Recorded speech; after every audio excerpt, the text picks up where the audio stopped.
From Pittsburgh's Park in Traverse City, Michigan, the Rockford Rivets begin their last-ditch effort to make a playoff spot as they take on the Traverse City Pittsburghers for the final time this regular season. Alongside Larry Larson, Cory Berberian, happy you're with us here in Traverse City, Michigan.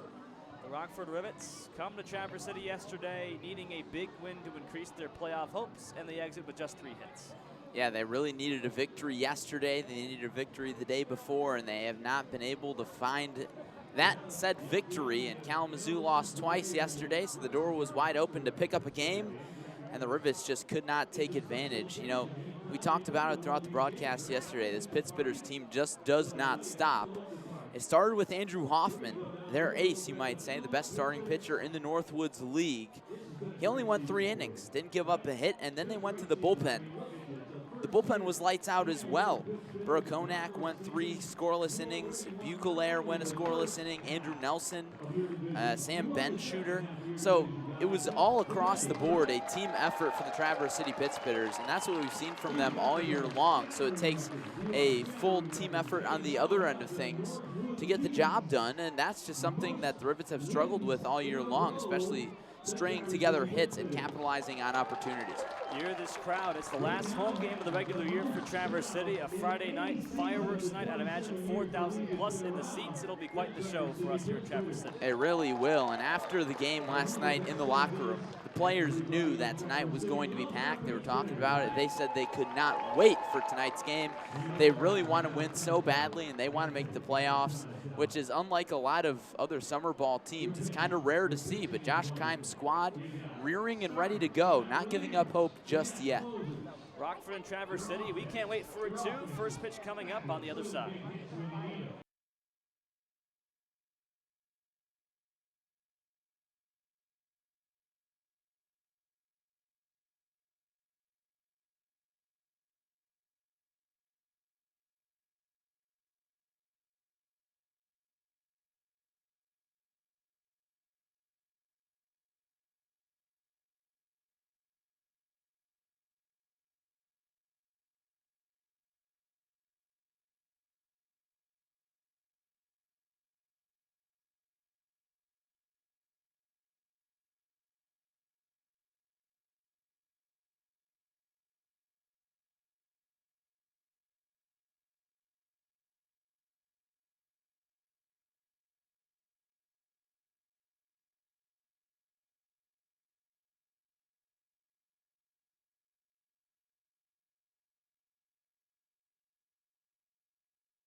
Back in Traverse City, first pitch still yet to come, as is the national anthem. Introducing the starting lineups right now. Let's go over Rockford's nine while we have the chance.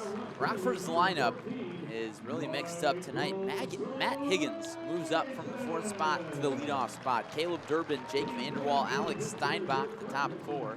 Tom Jostin gets bumped up to fifth. Anthony Fumagalli from the ninth spot to the sixth spot. Cory Wright, Kevin Cronin, and Kirk Liebert, a pretty standard bottom three. You hear the crowd. It is not going to be louder than this in the regular season. We were just talking with a local news photog, and she agreed it's never been this loud in Traverse City. It is going to be crazy.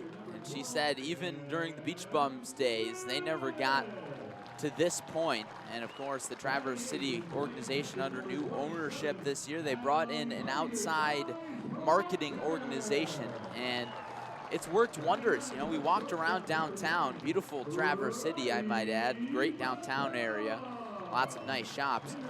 Lots of Pit Spitters gear found, t-shirts, hats, lots of people wearing it downtown. So this community has gotten behind their Northwoods League Ball Club. Playing their final regular season game today, they'll have the starting defense and first pitch coming up after this from Traverse City, Michigan.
National anthem complete. First pitch coming up in front of a packed house at Pit Spitters Park in Traverse City, Michigan. Larry Larson, Berberian with you here. Rockford and Traverse City.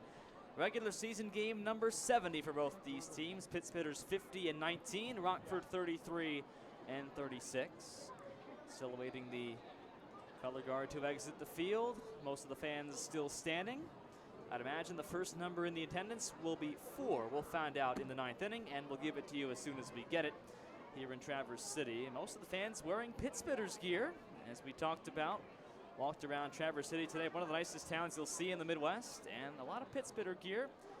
Little did they know we'll be calling this game today. Yeah, and they didn't know that they were seeing Northwoods League celebrities gallivanting around downtown Traverse City.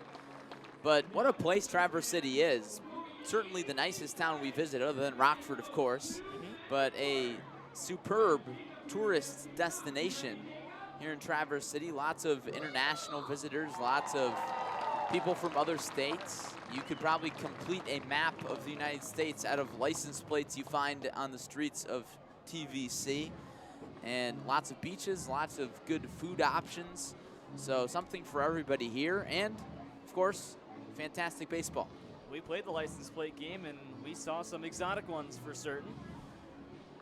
So let's look at the starting pitcher, Kyle Jones, for Traverse City. A record of 6-2 on the year with a 2.52 ERA, and he is the second best starter on the Traverse City team. Of course, we mentioned Andrew Hoffman earlier is the ace. Entered yesterday's game with a 1.13 ERA.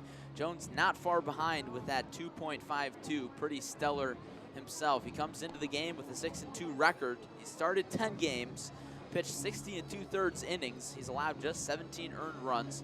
Struck out 30 compared to walking 15. So he doesn't strike out or walk a lot of batters. He's a St. Clair Shores, Michigan native. In his last start at Green Bay, he pitched 6 innings, did not allow a run on 8 hits, 1 walk, 1 strikeout. So what you're going to see, or what you're going to hear from Kyle Jones today, is a lot of weak contact. He's not going to go after you with a strikeout. He features good changing of the speeds, good fastball, good changeup, and I'm sure he features a good breaking ball as well. And Rockford struck out 11 times yesterday, struck out 18 times against the Green Bay Booyah in their final regular season home game. So they've been striking out a lot lately. If they can knock the ball around a little bit against Kyle Jones, they could find some success early. Kyle Jones' last start against Rockford came on July 28th at Rivets Stadium. He pitched 4 innings, allowed 3 earned runs on 4 hits, walked 1 and struck out 1, got the no decision. So Rockford knocked him around a little bit, and hopefully for this Rivets lineup, they can do the same tonight. Matt Higgins leads off against Kyle Jones, a right-handed thrower. Higgins, a left-handed batter, batting leadoff for the first time this season, hitting at a .266 batting average, 2 home runs and 38 RBIs on the season. And Kyle Jones deals the first pitch. It's on the way. It's a sinker in for a strike. It's 0-1 at 7:17, 12 minutes late on the start time. But these fans don't care in Traverse City. A 73-degree night. Blanket of blue overhead. The 0-1 is fouled back to the screen, 0-2. Pitch speed from Kyle Jones coming in there. And we await the number. They're not going to give it to us. 0-2 on Matt Higgins. Caleb Durbin waits on deck. Kyle Jones, not a hard-handed thrower, right-handed pitcher. He deals the 0-2 to Higgins. Swinging a foul back to the left side of the screen. The fans are in just about every seat here, mostly along the left side, the third base side behind the Spitter dugout. But everywhere you see, you'll see fans and seats. Not many guys dressed as seats today. No balls, 2 strikes to Higgins. Start of this ball game, top of the first, no score. Here's the pitch from Jones. Fastball's thrown high and outside, his first of the game. 1 ball and 2 strikes on Matt Higgins, the sophomore from Bellarmine. 85 on that Jones fastball. A weak contact hitter, whip of just 1.3. 1-2 pitch, fastball's fouled away. That was a low fastball, and Higgins sent one to the top of the screen right behind home plate. When Josh Keim handed us the lineup before today's matchup, it was a bit of a surprise to see Higgins at the top spot, but I asked him before the game, how do you like leading off? He says he likes it more than hitting in the cleanup spot. We'll see how it works out for Rockford today. Jones winds and fires the 1-2. Fastball bounces about a foot in front of the plate. 2 balls, 2 strikes. And Higgins led off a lot at Bellarmine, and obviously his numbers were very good there this year. He was first team all-conference and hit .419, and he's having a good at-bat in the first at-bat of the game here. 2-2 from Jones, swinging a foul back on a fastball right down the middle, and the count holds at 2-2. So a lengthy at-bat to begin the game for Kyle Jones, who, of course, won't go that long. Josh Reedman told us before the game, just like Hoffman yesterday, he'll have a pitch limit, likely 3 innings, as we saw Hoffman go yesterday, through just 45 baseballs. Here's the 2-2 to Higgins again. Fastball shanked foul left side, and the at-bat keeps on rolling. Kyle Jones going all fastballs here, but Higgins stays alive. This at-bat is a thing of beauty. Matt Higgins absolutely working starter Kyle Jones, and the quicker that Rockford can get Jones to his pitch limit and out of this game, the better the Rivets' chances will be. Again, the 2-2 swinging a high fly ball to right field deep. Back goes Nick Powell back near the track. He looks up. This ball is out of here. Matt Higgins on the longest at bat you'll ever see. Clears the right field fence, a couple of feet on the right field berm. A leadoff home run for a guy batting leadoff the first time this season. And it's 1-0 Rockford early on. What an exclamation point on a fantastic at-bat to start this game. Who could have expected that? Matt Higgins, his first time in the top spot so far this year, and I think it's for certain that Higgins is going to stay in that leadoff spot now. A wonderful at-bat and an excellent result. First pitch to the next bitter, Caleb Durbin is in for a strike down the middle. Matt Higgins just obliterates a fastball right down the middle and sends one out of here, his 3rd home run of the season.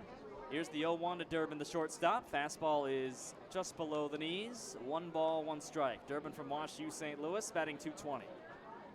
1-0 Rockford, top of the first, and nobody out, nobody on. Here's the 1-1 to Durbin on the way. Fastball is fouled away right side. That's the first leadoff home run for Rockford this season to begin a game, and in no better of a time, Pat Higgins looking to keep his team's playoff hopes alive. His second home run in 3 games. Man, what a way to start. That gets the blood pumping. Here's the 1-2 from Jones to Durbin. It's high on a fastball. 2 balls, 2 strikes. Looking at the pitch count, that was a 9-pitch at bat to Higgins. He homered on 2-2. Now a 2-2 to Durbin on the way from Jones is a changeup that misses high and inside. Righty on righty here. Durbin facing Jones with Jake Vanderwall on deck. A full count and a 1-0 Rockford lead, top of the first. Rockford's first lead of this series. Lost 8-0 yesterday. Now the 3-2, Jones to Durbin. Fastball is shanked up to second base and through for a base hit to shallow right center field past Camilletti. And it dumps down for Jake Wilson to play in center field, and 2 straight hits to begin. Oh, just about as good of a start that you can get for Rockford. Caleb Durbin slid down from the leadoff spot to the 2 spot, coming in with an average of .220, so not the average you might expect in that 2 spot, but he does get on base a lot. He takes his walks, and yesterday he was 0 for 3, walked and struck out, but he can certainly put the ball in play, and that's what you want, and little duck snort drops for a single. Now Jake Vanderwall, lefty batter. Jones from the stretch for the first time, sets belt high in the first pitch. Swears to bunt, puts it down, up the line and foul, third base side. On a fastball from Jones, count 0-1. Vanderwall batting .289 with 7 home runs. Both figures lead the Rockford team. Was 2 for 4 with a double yesterday, after going 4 for 7 in the Green Bay series back in Rivet Stadium, in which he homered. He's hit in 5 straight games, had 2 of Rockford's 3 hits yesterday to Jake Vanderwall. Hot and cold guy who's gotten hot. He's 8 for his last 19. Batting average of .421 in his last 5.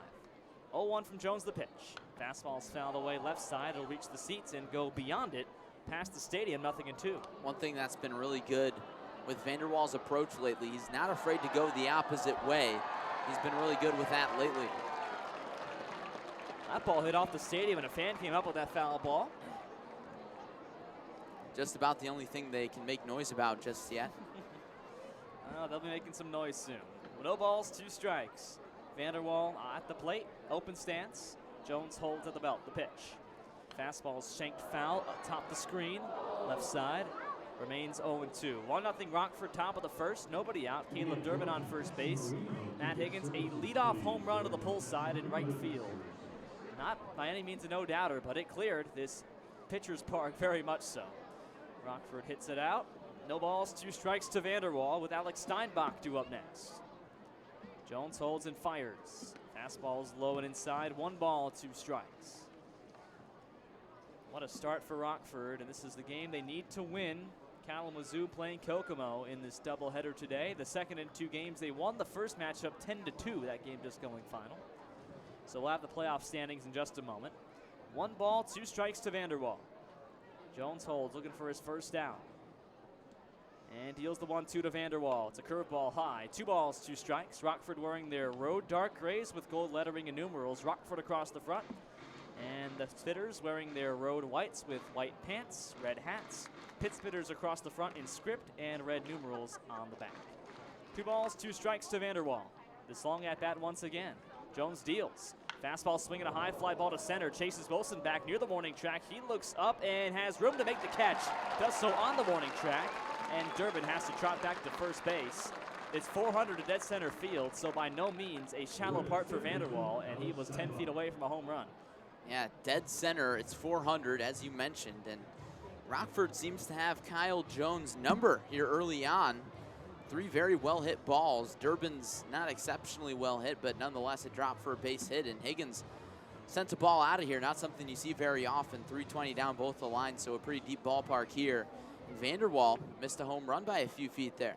Now the batter is Steinbach, righty on righty. 1 out in the first, the pitch. Fastball falls down Route 31 for a strike. It's 0-1. Traverse City defense, Andrew Morrow at third base, Riley Bertram at short, Mario Camilletti in second, and Jake Arnold at first base. In the outfield, Michael Slayton, Jake Wilson, and Nick Powell left to right. Adam Proctor doing the catching for Jones, with Cam Smith DHing today. 0-1 for Steinbach to pitch. Fastball wave and a miss. Back to pick up first base, and getting back just in time is Durbin. Great job on the being there now play from Jake Arnold. Receives it from Proctor. The tag just late. 0-2 on Steinbach. It's Durbin on first base and one out. 1-0 Rockford, top of the first. Rockford looking for their first win in Traverse City since June 17th. No balls, 2 strikes to Steinbach, batting .242 with 3 home runs. Jones kicks and deals. Breaking ball's found the way to the screen right behind home plate. Remains 0-2. So in the playoff standings, looking at the live numbers, Rockford's won 33 games and Kalamazoo 35 overall. So if the Growlers win the second half of the doubleheader against Kokomo, Rockford's done no matter what. Their magic number's down to 1. Rockford's got to win every game from here on out to have a chance. Here's the 0-2 pitch. Swinging a high fly ball to right field, chasing Powell back, but he has room in front of the track and makes the catch for the second out. So 3 deep fly balls by Higgins, Vanderwall, and Steinbach. Higgins has got out, but Vanderwall and Steinbach both fly out. There's 2 down in the first. Well, a really good sign for Rockford. They're knocking the ball around, and that's what you would expect off Kyle Jones, as I mentioned in the pregame. A contact guy, not going to go after you with the strikeout pitches, doesn't have stuff that'll blow you away. And it's all about location for him. He's left too many pitches upstairs, and Rockford's powerful lineup has capitalized. Here's another guy that can hit home runs, Tom Jostin. He's hit one here before. First pitch to Tom Jostin's in the dirt for ball 1, a breaking pitch, but blocked in front of Adam Proctor, 1-0. Jostin with 4 home runs, 28 RBIs, batting .225. Homered against Traverse City back on July 27th against the Spitters. A no-doubter of a home run that nearly cleared the stadium. Here's the 1-0. Durbin takes off, pitch low. Throw down from Proctor is not in time. A head-first slide by Caleb Durbin, and he has stolen base number 4 on the season. Rockford's 101th stolen base this year. Rockford certainly not as aggressive on the base paths as Josh Reband's Pit Spitters, who, if I'm correct, lead the league in stolen bases. I don't really need to look at the standings for that. Multiple guys in their lineup with 15+. They're very aggressive. Rockford taking a page out of that book. 2-0 pitch, fastball line to left field, coming on Michael Slayton. He makes the catch on the run to his right, and that retires the side. 1 run on 2 hits, no errors, and 1 man left after half an inning. It's Rockford the early 1-0 lead, a Matt Higgins leadoff home run. The Screws are out front early, going to the bottom half of the first.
Go to the bottom half of the first. Rockford an early 1-0 lead on Traverse City. Here's the Pit Spitters starting lineup.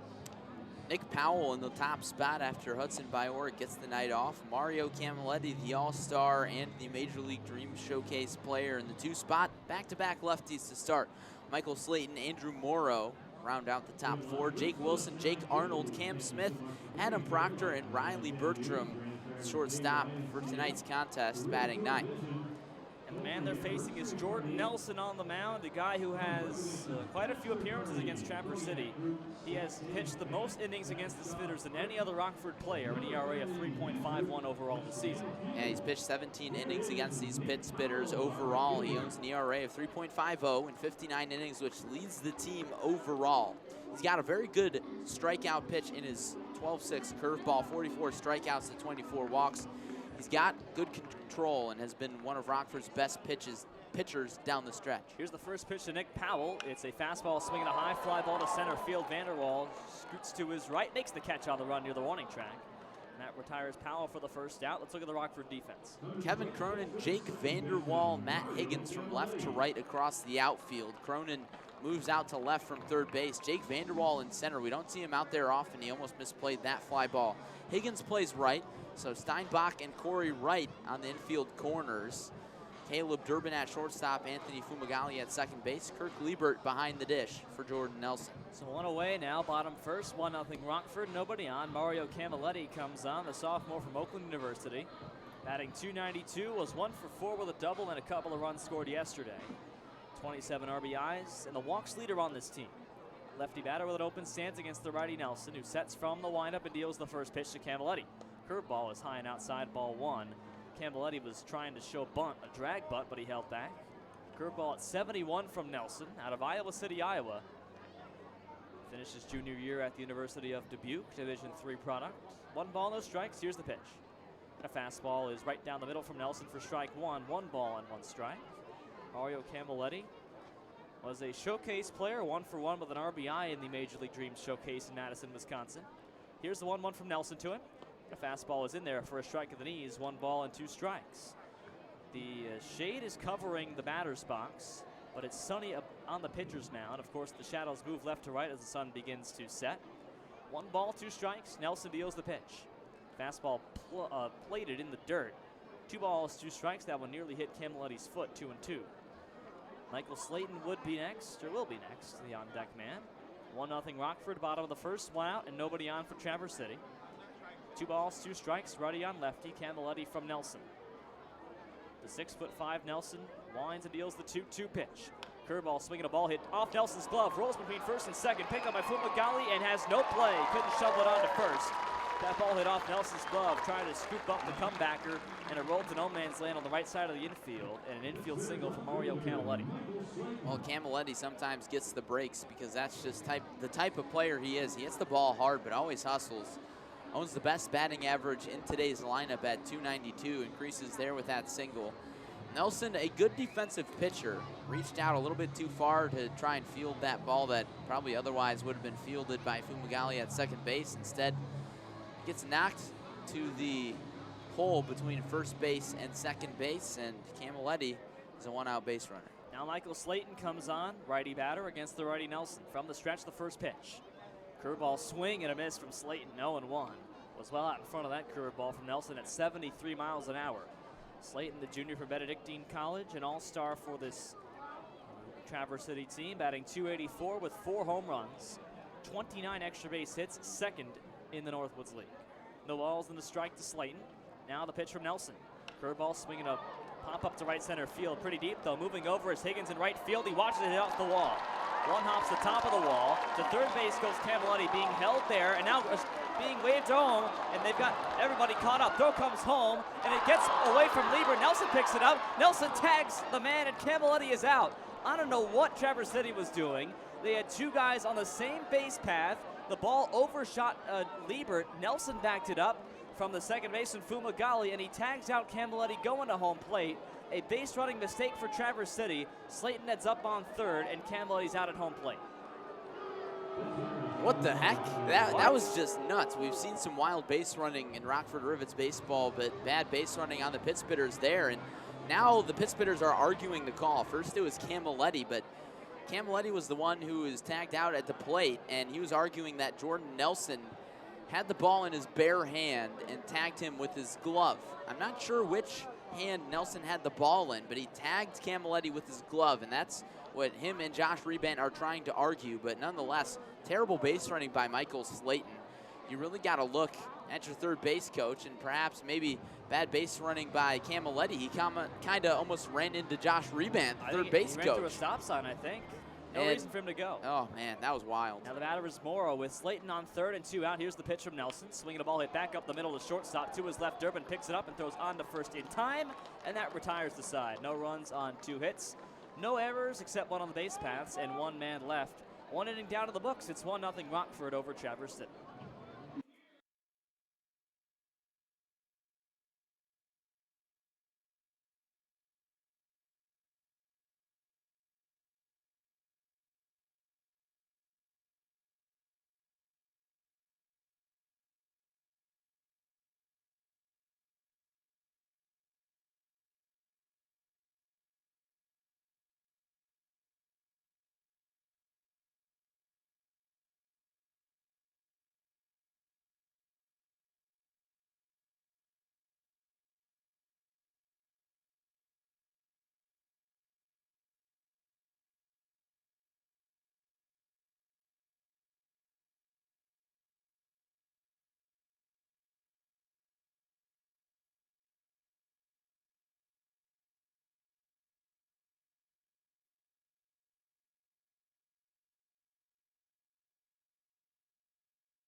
Top two, 1-0 Rivets over the Traverse City Pittsburghers here in Traverse City, Michigan. Right near the Leelanau Peninsula in northern Michigan. A beautiful place and quite the baseball game we've had early on. That leadoff home run for Matt Higgins, Rockford's first this year. So Higgins doing a good job in the leadoff spot so far. Fumagalli takes a first pitch strike, Anthony Fumagalli. The second baseman for Rockford batting .250 on the season. 1-0 Rivets in the top half of the second. Here's the 0-1 pitch on the way from Jones. The fastball is low and outside. 1 ball, 1 strike. So Matt Higgins led off the ball game with a home run to right field on the 9th pitch he saw. Durbin followed up with a single and was stranded there after 3 straight flyouts. Here's the 1-1 pitch on the way to Fumagalli. Fastball is taken low and away. It was an F8, F9, and F7 after a homer to right and a single up the middle for Caleb Durbin. 2 balls and a strike on Fumagalli, sophomore from Purdue Northwest. Here's the pitch from Jones. Fastball's hit up the middle, drops into center field for a base hit in front of Jake Wilson. And a single for Fumagalli. Was just 2 for his last 16 before that base hit. Fumagalli leads off the second inning by getting on base. Rockford only had 3 hits yesterday. They've already matched that and exceeded their run total for yesterday. Of course, Rockford was the victim of the Pittsburghers' 14th shutout of the year, a Northwoods League record.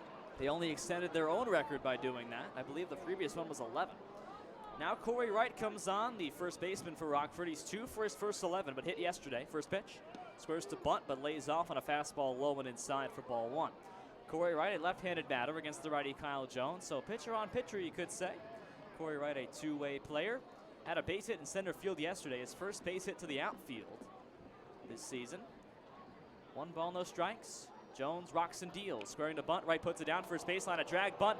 Jones picks it up, throws on to first, and he bobbles it. It does Arnold on a one-hopper of a throw. Fumagalli goes to third base as Wright beats it out. We'll see what they call it. It's an infield single? No, it's, well, they put hit and error both out on the board. Now it's a hit for Cory Wright as the ball was one-hopped from the pitcher Jones and the first baseman Arnold. Fumagalli takes third base, so they're on the corners now for Kevin Cronin and nobody out. Well, this wild game continues in a beautiful drag bunt by Cory Wright. We've seen him lay down a few nice bunts and a few for hits, and yet another one for a hit, and that's Kyle Jones' ball all the way. And on this turf, it's gonna roll, and Jones just not quick enough, and a awkward distance to throw from halfway up the line to first base, and just couldn't get it there. Now Kevin Cronin, righty batter against Jones, the first pitch. Squares the bunt, puts it down the first base line hard. Charging in Arnold, flips home, not in time. Fumagalli going on the play, slides in head first. Runners are safe on first and second as there was no play at home. 2-0 Rivets. Well, that was a card out of the Josh Rebant book, and now he's going to come out and maybe we'll see a pitching change in the second inning. But two beautiful bunts. First, Cory Wright drags one right up the first baseline, and Kevin Cronin goes the exact same way. Of course, that's the way you want to go with the runner charging home from third base. And Fumagalli was going all the way. So Josh Kime may be playing a little bit of a Josh Rebant style of baseball. Very aggressive this Rivets team has been today, and it's paying off early. No pitching change for Rebant, just a conversation with the infield. It's just for scorekeeping purposes. Cory Wright's bunt was a single, but an E1 on the pitcher, Kyle Jones, allowed Fumagalli to reach third. It's a fielder's choice for Kevin Cronin as the play went 3-2, but no out was recorded, so nobody out. Runners on first and second for the catcher, Kirk Liebert, who has a home run and 4 RBIs this season out of Owensboro, Kentucky. 267 over his first 9 games, but 0 for his last 7. It's 2-0 Rivets, top of the second inning. First and second and nobody out. 2 runs on 4 hits. They've already beaten their runs and hits total from yesterday. Well, they had no runs on 3 knocks. Liebert, a lefty catcher out of Wabash Valley College against the righty Kyle Jones. Jones hailing from Toledo. Open stance for Liebert. 2 on and nobody out. Infield plays on the corners for Traverse City in. Liebert squares to bunt. First pitch taken for a strike. A fastball from Jones on the outside corner. 0-1. Do you think we're actually going to see 3 consecutive bunts from Rockford? A page out of Josh Rebant's playbook, Larry. Unbelievable. No balls and a strike. Josh Kime having his will imposed early on the Spitters. Liebert, the ball over his left shoulder on 0-1 as Jones now comes set. Square the bunt, 0-1 pitch. Bunt put down, it chops back to Jones. Jones does only plays to first. He throws out Liebert in time. Runners go to second and third on a sac bunt. So it is 3 straight bunts put down. Wright, Cronin, and now Liebert. Runners are on second and third for Matt Higgins and a 2-0 Rockford lead. 1 out, top of the second. Just really good, fundamentally sound baseball being played by Rockford early on. 3 consecutive bunts. You might think, well, that's a little excessive. No, it's worked out. First, Cory Wright bunts for a hit that really advanced Fumagalli. And then Kevin Cronin with the squeeze bunt that works. And then Liebert moves both runners into scoring position for Higgins, who's having a really good day. Higgins homeward on the 9th pitch he saw to lead off the game. He's 1 for 1. His 3rd long ball of the season. First pitch from Jones. Fastball in the dirt, blocked by Proctor. 1 ball, no strikes. That sac bunt went 1-4 by Liebert as the first baseman Arnold was playing on the grass. And so Camilletti covered first base on the bunt put down back to the pitcher's mound by Liebert. Right on third, Cronin on second base. 1 out for Rockford. It's 2-0 Screws, top of the second inning in Traverse City, Michigan. 1 ball, no strikes to Higgins. Lefty batter, righty pitcher. Jones at the belt, throws. Fastball is shanked the other way, foul. Third baseman Morrow gives it a look but has no play. It's into the seats. 1 ball, 1 strike. Kalamazoo and Kokomo, we'll see if they're underway as we look out of town. They have not gotten underway just yet. Rockford needs to win all 3 games essentially with Kalamazoo's magic number at 1. Playing Kokomo today and then Traverse City twice in Kalamazoo the next 2 days to close their regular year. 1 ball, 1 strike to Higgins. Jones comes to the belt. Higgins at open stance, the lefty. Here's the pitch. Fastball swinging a high fly ball to center field. Not deep enough to go out. In left center, it's Wilson making the catch. Third base, Wright tags from third and comes home on a sacrifice fly with no throw. It's cut off at short. Cronin stays at second base. A sac fly for Higgins, his 2nd RBI today. And Wright comes home, and it's 3-0 Rockford. Just really good, productive outs. And I can't really stress it enough. This is something that we have not seen at all from Rockford. Timely hitting up and down the lineup. Everybody's knocking the ball around. And Higgins not trying to do too much there with 2 runners in scoring position. He knows that all he needs is to elevate one to the outfield, and that one more than deep enough to score Cory Wright from third base. And Rockford with a big 3-run lead early on. Now the batter is Caleb Durbin, who singled back in the first up the middle to right center field shallow. Jones against the righty. First pitch from Kyle. Fastball sears the inside corner for a strike from Jones. It's 0-1.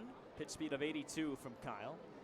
Cronin on second base and 2 out. Top of the second. It's 3-0 Rockford. They've had 3-0 leads in Traverse City before. We'll tell you about that in a moment.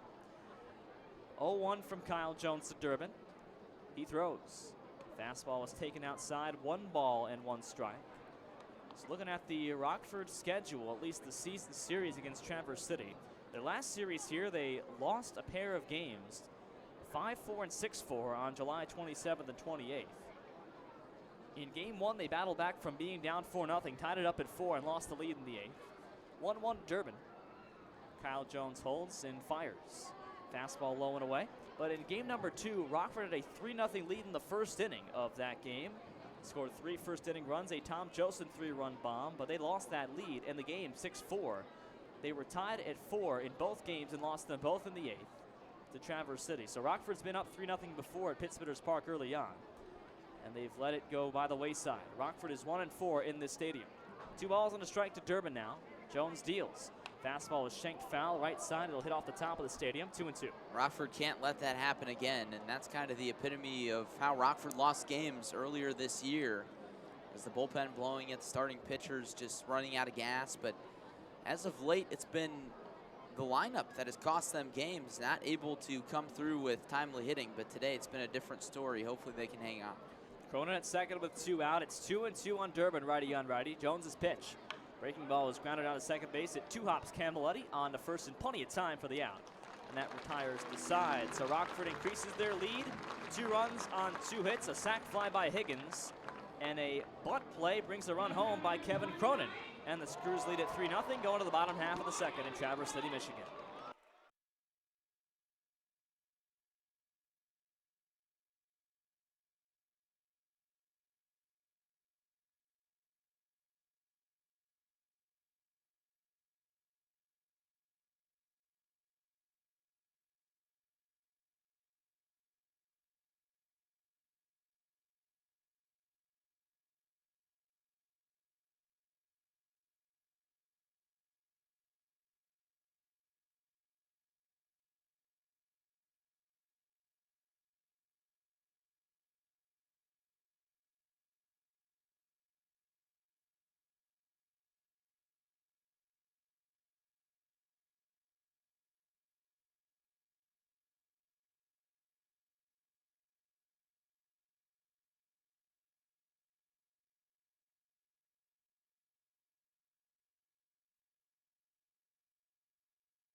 Bottom half of the second, it's 3-0 Rockford here in Traverse City, Michigan. 3 runs on 4 hits for the Screws and no errors. They've got the early advantage.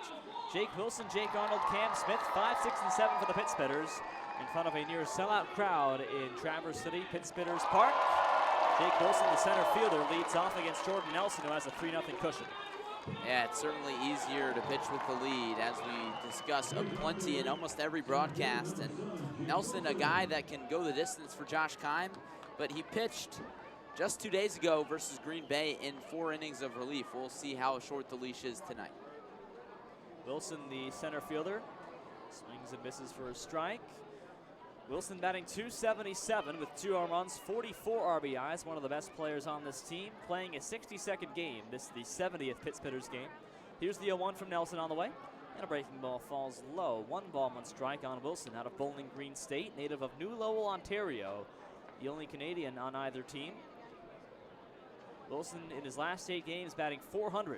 Here's the 1-1 from Nelson on the way. Fastball grounded to second base. Moving to his right, the first baseman turning his right, throws to Nelson, who steps on the bag in time. Oh, that was Fumagali's ball all the way, you'd think, but right cut him off. Shallow on the grass, and Nelson covering the bag for a 3-1 putout. Cory Wright is a fantastic defensive first baseman. That's likely the best part of his game. Even when he's on the mound, he's going to make every single play. That's what Josh Keim tells us. And so he gives Cory Wright the opportunity to play some first base late in the season. He's a superb defender, still working on the offensive part of his game, and there, an aggressive picked up ground ball that Fumagalli very well could have fielded, and a nice recovery by Jordan Nelson, who steps on the bag for the out. First baseman Jake Arnold, sophomore from North Georgia, righty on righty. Nelson's first offering is a slider low and away. So Jake Wilson, maybe the fastest guy on this team with 25 stolen bases. Among the Northwoods League leaders, out by a step on a 3-1 putout, right to Nelson. Here's the 1-0 pitch from Jordan. Fastball just misses outside. It's 2-0 on Jake Arnold, batting .224. 2 home runs, 13 RBIs on the year. 0 for 4 with 3 strikeouts yesterday. 2 balls, no strikes. Nelson behind, fires. Slider can't find the zone. It misses inside. 3-0. Liebert drops the ball and scoops it up to his left. Cam Smith waiting on deck, a guy that doesn't play a whole lot against Rockford. Only played 28 games this season. Out of NIU, Cam Smith. Arnold from North Georgia, native of Peachtree City, Georgia. Division II product, is 1 for his last 18. Nelson deals the 3-0 pitch. Fastball is in there for a strike at the knees, 3-1. Kokomo and Kalamazoo are yet to get underway. They'll be starting in just a few minutes. We'll have live updates all the way through this game. 3 balls and a strike to Jake Arnold. Nelson deals the pitch. Slider is inside, ball 4, a 5-pitch walk for Jordan Nelson. That's the first walk for either team today. A 1-out walk with a 3-0 Rockford lead in the bottom half of the second. That's going to be key for Rockford today, is avoiding errors and walks. Those are the 2 things that come back to bite them, especially against Traverse City, who is so clutch with runners on base. 6 for 7 yesterday with runners in scoring position. And yesterday, the one positive for Rockford in an 8-0 loss, they did not allow an unearned run for the first time in 4 games. Now Cam Smith, the first pitch is in the dirt, gets away from Liebert to the backstop, and Arnold takes second base, takes the lead, but holds on second. See how they rule. It looks like it'll be a wild pitch on Nelson. The ball was in the dirt to the right of Liebert. So Arnold takes second base.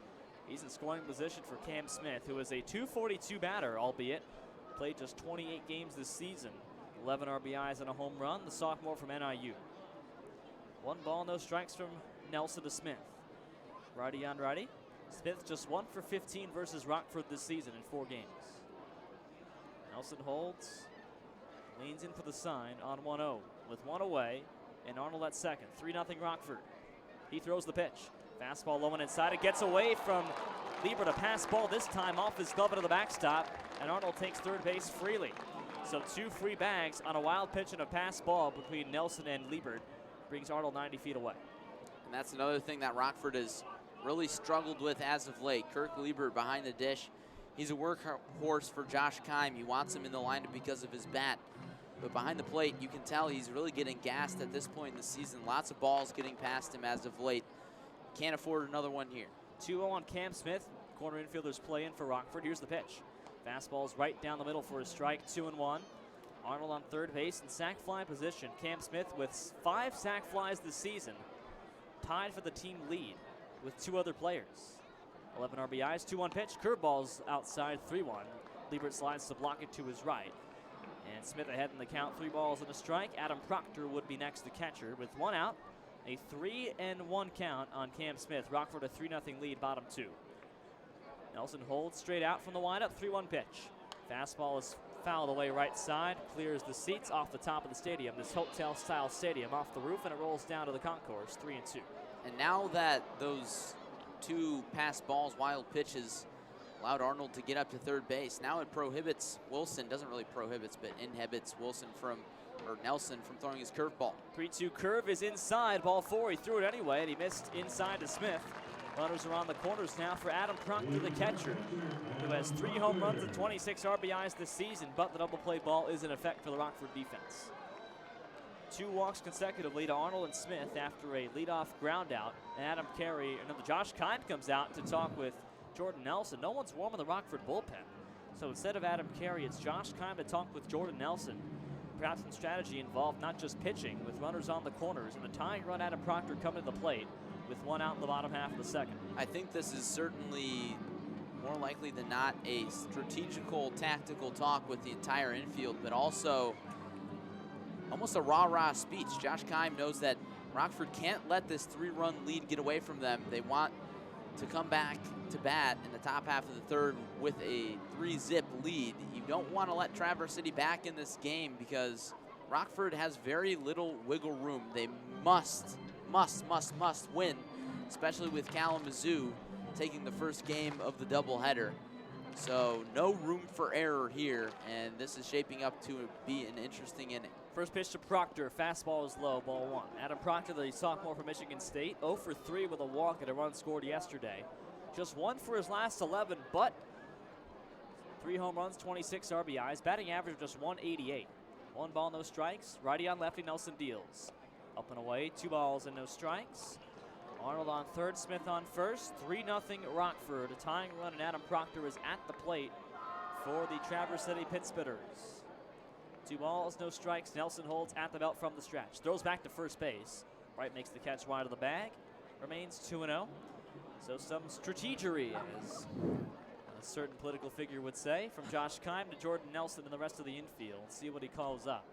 2 balls, no strikes to Proctor. Nelson holds and fires. Fastball's off the plate, 3-0. Liebert blocks it sliding to his left, and all of a sudden, with second base the only one open, it's a 3-0 count on Proctor, batting just 188. Riley Bertram on deck, batting 174, but a big on-base guy. The shortstop from Michigan. Here's the 3-0 from Nelson. Fastball is in there for a strike just above the belt, 3-1. Adam Proctor also does not hit for average, hitting 188, but has 33 walks to push his on-base percentage to 331. Gotta throw him strikes. This is not the type of guy you want to walk. 3 balls and a strike. Nelson holds at the belt. Here's the pitch. Fastball is on the corner for strike 2. 3 balls, 2 strikes. The strike zone widens a little bit at home plate, and the count runs full on the catcher Proctor. Out of Michigan State from St. John's, Michigan, 20 miles north of MSU's campus. 0 for 3 yesterday, looking for his first hit of the series and perhaps his first RBI. 3 balls, 2 strikes. They're on the corners with 1 out. 3-0 Rockford, bottom half of the second here in Traverse City. Here's the 3-2 pitch. Runner takes off, swinging a high fly ball to right field deep. Back goes Higgins. He looks up toward the gap at the wall. That ball is out of here.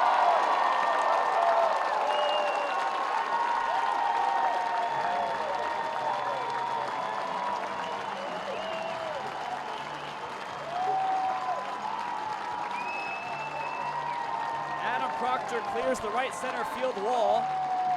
Higgins jumped but couldn't make the play in right center. A 3-run shot for Adam Proctor. His first home run since July 8th, and the Spitters even it up at 3. A 3-run shot off of Jordan Nelson in the bottom half of the second. Well, that's one thing Adam Proctor does well. He hits home runs. That's his 4th of the season, and you don't want to leave anything elevated for him. Riley Bertram squares the bunt and puts a foul down the third baseline, 0-1. Well, there goes that 3-0 lead and all of Rockford's momentum in front of a huge crowd, but Jordan Nelson needs to settle down quickly here. He can't afford to lose focus. Just a brand new ball game, 0-0. That's all you gotta tell yourself. Rockford needs him here. We know how sharp he can be. Better pitcher at home than on the road, but really needs to lock in and focus and go scoreless from here. But momentum purely in Traverse City's favor right now. 3-3 our score.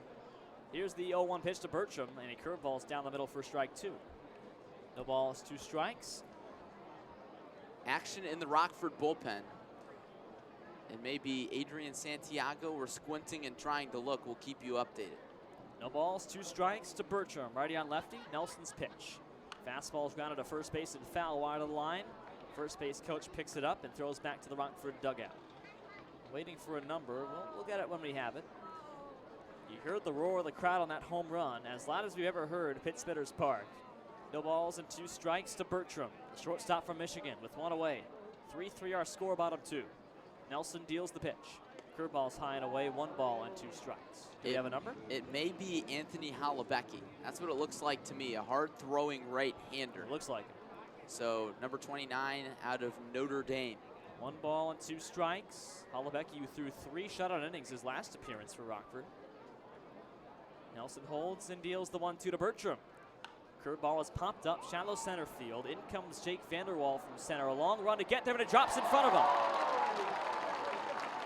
In no man's land, both he and Cronin from left charged in, neither going full sprint, and it dropped in front. Bertram on first base with a single, and Traverse City keeps the line moving. Well, how a pitcher does against the bottom half of the order is oftentimes indicative. Well, the 2 bottom half batters in this order, 2 for 2. Proctor with a 3-run home run and Bertram with a little blooper that Jordan Nelson really couldn't help, but hit to no man's land, converging where Cronin, Vanderwall, and Durbin, nobody made the catch. First Somebody's pitch got to to catch Nick it. Powell as a fastball hit in the air to right center field. Vanderwall coming over hard sprint. He dives to make the catch. Vanderwall just diving in head first to haul it down in shallow right center field. That ball was dropping fast, and Nick Powell robbed of a base hit. Bertram remains at first with 2 out. Well, if there was anything you could do to make up for that single that dropped just a few feet in front of you, it's that. Vanderwall with an extremely risky dive. If you dive and that ball gets past you, that's another run, and Traverse City has the lead, but instead, a beautiful diving snag by Jake Vanderwall that could have possibly saved extra bases. Well, he's got 1 error on this entire season, Vanderwall, and he's played over 60 games. Fielding rate of .991 coming in. Rockford's best defensive outfielder. Now Mario Camilletti comes up with Bertram at first and 2 out, a 3-3 game. Throw back to first base, tag put on right, not in time. A nice sweep tag from Cory Wright, and Bertram is safely back at first, but not by much. Camilletti singled back in the first and was tagged out at home plate on a base running miscue by Michael Slayton, the next batter up. Open stance from the left side against the righty Nelson. Here's the first pitch to Camilletti. Outside, 1 ball and no strikes. 3-3 our score. Rockford with 1 run at the top of the first and 2 on the top of the second. But a 3-run home run by Adam Proctor in the bottom half of this inning makes it 3-3. 1 ball, no strikes to Camilletti, sophomore from Oakland, out of Sterling Heights, Michigan, the Detroit area. Here's the 1-0 pitch. Fastball is outside, throw back to first base. Wright makes the catch wide of his glove. They had Bertram picked off on a be there now play, and Wright couldn't make the catch as Liebert threw wide of the bag. Bertram faked towards second base and got a very wide secondary lead. Liebert recognized that. Smart of him to keep an eye on the runner on first base, but a very poor throw. Good throw would have got him. 2 balls, no strikes to Camilletti, with Bertram still at first base and 2 out in the second inning. Nelson's pitch. Curveball can't find the inside corner. It broke from the middle to the inside half, and ball 3 ruled by the home plate umpire, so 3 balls and no strikes. Well, it looked like that ball broke the plane out over the plate, but ended up a little bit inside, but it's about where that ball crosses the plate. Yep. And I guess some umpires don't realize that. 3-0 pitch, fastball. That one's in there for a strike at the letters, 3-1. Well, umpiring is always an issue for the Rockford Rivets. At least they try to make it an issue, but we see it as they do with more of a neutral observer's perspective. There are some calls that could go either way. Certainly.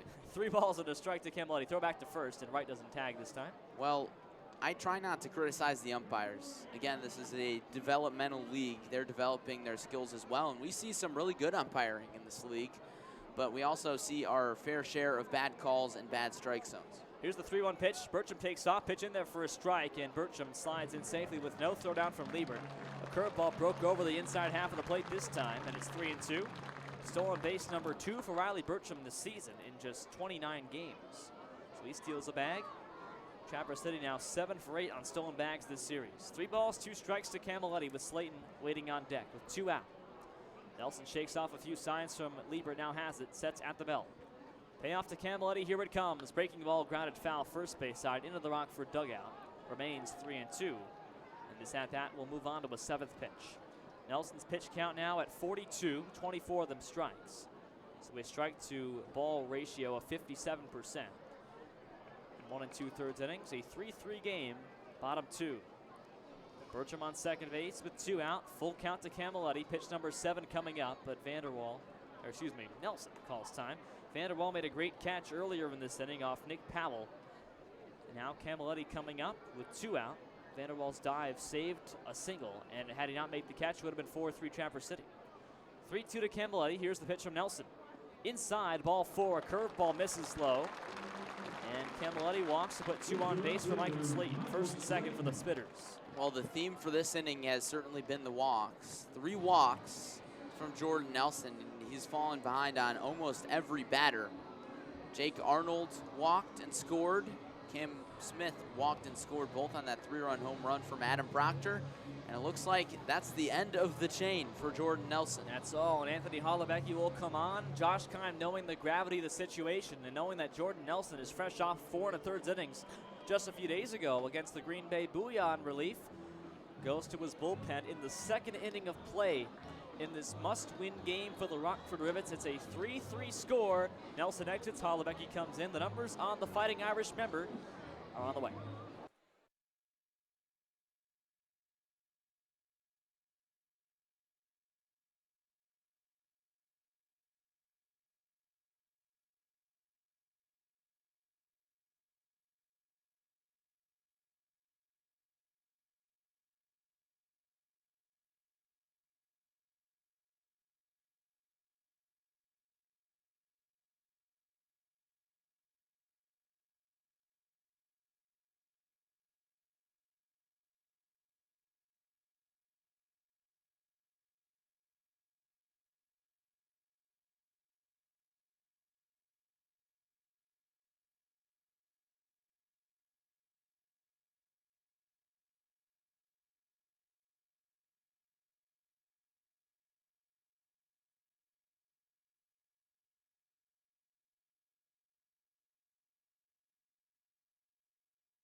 Tie game in the bottom half of the second. Josh Keim goes to his bullpen right away, pulls out Anthony Holubecki.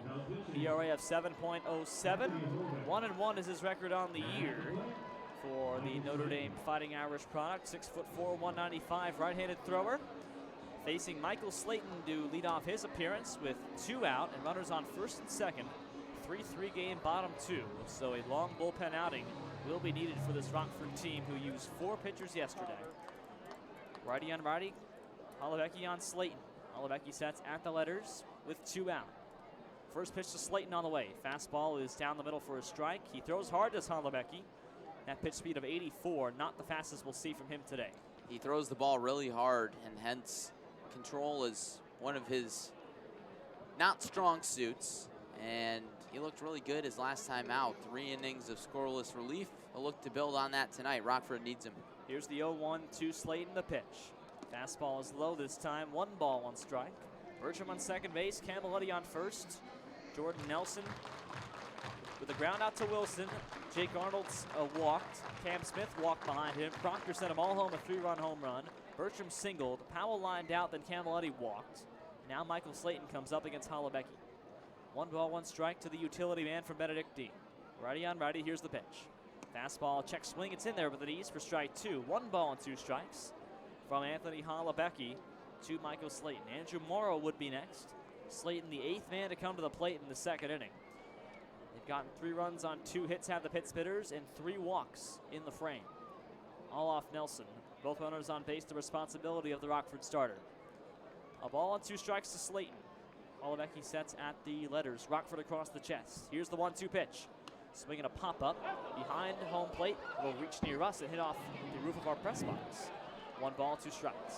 That was right in line with us, and we've joked a lot about bringing a glove. Oh, what could be?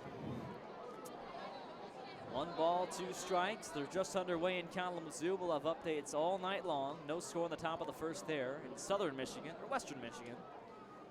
Here in northern Michigan, it's 1-2 on Slayton with 2 out, with 2 on base.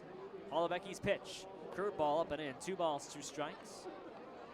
First and second and 2 out. A 3-3 game. 3 runs on 5 hits for Rockford. 3 runs on 3 hits and an error for Traverse City. Holubecki, the second pitcher used for Rockford after Nelson went 1 2/3 and faced 11 batters. Holubecki leans in for a 2-2. And the big righty has the sign. Here's the pitch to Slayton on 2-2. Fastball's inside of the belt. 3 balls, 2 strikes. Nearly grazed him. Third base, the only one open, and Morrow waiting on deck. And Andrew Morrow, a guy who had 3 RBIs yesterday, 2 of them on a sacrifice bunt. 3 balls, 2 strikes now on Slayton. Holubecki has gotten now behind in the count after getting ahead early on. First man he's faced, Michael Slayton, the All-Star. This crowd ready to buzz once again. Here's the 3-2, the pitch. Fastball hit him. Well inside, it hits Slayton, who chucks his bat to the ground, and he is in some pain. That ball hit off maybe his elbow. And the trainer coming out right away from the third base side for Traverse City. Bases will be loaded for Andrew Morrow, but not before everyone looks on Michael Slayton, one of the best hitters for Traverse City. You can only hope he's all right. Just that at-bat escaped Anthony Holubecki. A promising start. He was out ahead in the count 0-2, and then threw 4 consecutive balls. Even if that ball didn't hit Slayton, it was going to be ball 4. So control remains the issue for Rockford's pitching staff. From the rotation to the bullpen to the back end of the bullpen, things aren't good, and they will come back to bite you. Of course, Traverse City's team batting average only .250. That's not something you would expect from a team that averages just about 5.5 runs per game, but their on-base percentage at .362, and I'm sure their batting average with runners in scoring position is much higher than .250. Andrew Morrow now comes to the plate for Traverse City with the bases loaded. Bases full of cherries. Slayton at first, Camilletti at second, Bertram at third base with 2 out. Holubecki facing Morrow, righty on righty. Morrow's 0 for 1, grounded out back in the first off Nelson to end the frame. Here's the first pitch. Fastball up and inside, 1 ball and no strikes. To Traverse City's cleanout man, Andrew Morrow, was 1 for 3 yesterday with 3 RBIs. And Morrow, with the bases loaded this season, is 2 for 7 with 5 RBIs, batting .286 with the bases juiced. 1 ball, no strikes. Holubecki sets at the letters and throws. Fastball's up and in, 2 balls and no strikes. No place to put Morrow, the 9th man to come to the home plate in this inning. Morrow with 55 RBIs, 6 home runs on the season. Over his last 3 games, he's batting 6 for 12. That's a .500 average. In his last 6, batting .560, 14 for 25. 2 balls, no strikes. 3-3 game, bottom 2. Holubecki throws. Fastball is just below the letters, but called the ball 3-0. Jake Wilson coming up next for the Pit Spitters. 3 balls, no strikes to Morrow. Holubecki off the rubber, now puts his right foot on, then his left in front of it. Leans in for the sign from Liebert. Bases loaded and a 3-0 count with 2 out to Morrow. Holubecki throws. Fastball is right down the middle for a strike. It's 3-1. That's the one Holubecki needed, and Morrow certainly not going to swing with ducks on the pond and 2 out. Bottom half of the second. Spitters with 3 runs across in this frame. 3 are on base. And 3 balls and 1 strike on Andrew Morrow, junior from Michigan State out of Omaha, Nebraska. Looking to break this open here. Here's the 3-1 pitch. Fastball swinging a high fly ball to right center field toward the gap, and it's down in front of Vanderwall for an extra base hit. Scoring on the play is Bertram. Camilletti behind him. He scores. Slayton coming around. He scores with no throw. Morrow on second base. He clears the bags. A 3 RBI double. He has 6 runs batted in this series, and Traverse City with 6 runs home in the frame. 6-3 Pit Spitters. Well, all 6 runs coming in this inning on 2 base hits. A 3-run bomb by Adam Proctor, and that a bases clearing 3-run RBI double for Andrew Morrow. And that's what happens when you walk 1, 2, 3 and hit a guy with a pitch in front of the cleanup hitter. He's not going to lay down a bunt with the bases loaded tonight, folks. He just drove that one to the gap, getting the job done, and the Pit Spitters just coming back to life after being down 3-0 early. Here's Jake Wilson, the lefty, to face Holubecki. His first pitch is a fastball, swinging a fly ball to left field, chasing Cronin back, but he has room to make the catch in left field, moderate distance, and that retires the side. So for Traverse City, 6 runs on 3 hits, no errors, 1 left. From 3-0 Rockford to 6-3 Traverse City, we go to the 3rd at Pit Spitters Park.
Top of the third, a 6-3 Traverse City lead over the Rockford Rivets. New pitcher for these Pit Spitters is Chase Gearing, a redshirt freshman from Saginaw Valley State.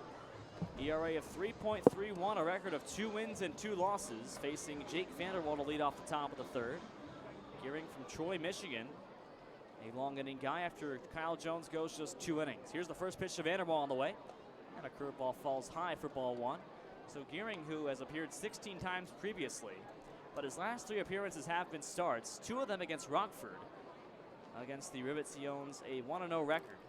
Has allowed just 1 earned run of the Rivets in 11 innings. 1-0 pitch is high and outside, ball 2 to Vanderwall, who flied to center back in the first. He is 0 for 1.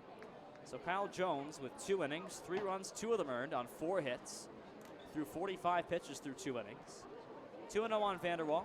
He winds and throws to Gearing, swinging a high pop-up to right field, shallow down the line, coming on Nick Powell, and he waits and makes the catch. No! Behind his glove, couldn't find it as he tried to shield his eyes from the sun, and the ball bounced a foot behind him, and Vanderwall takes second base.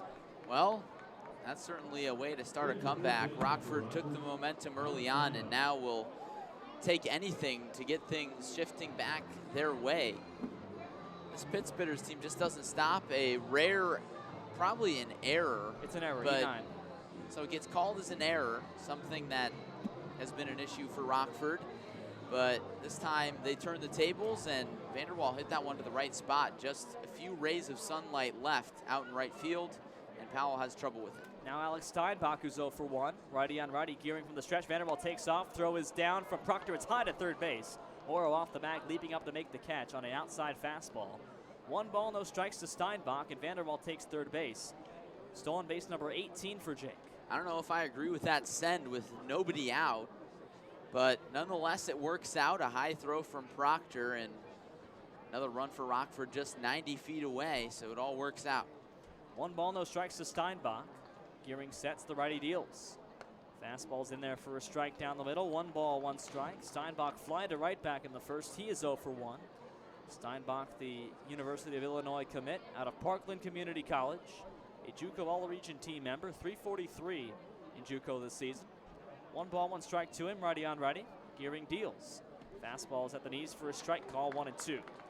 Vanderwall at third base and nobody out. Top of the third, 6-3 Traverse City over the Rockford Rivets. Spitters with 6 runs in the bottom half of the second to break this game open after falling behind 3-0. 1-2 on Steinbach. Gearing from the letters. He throws.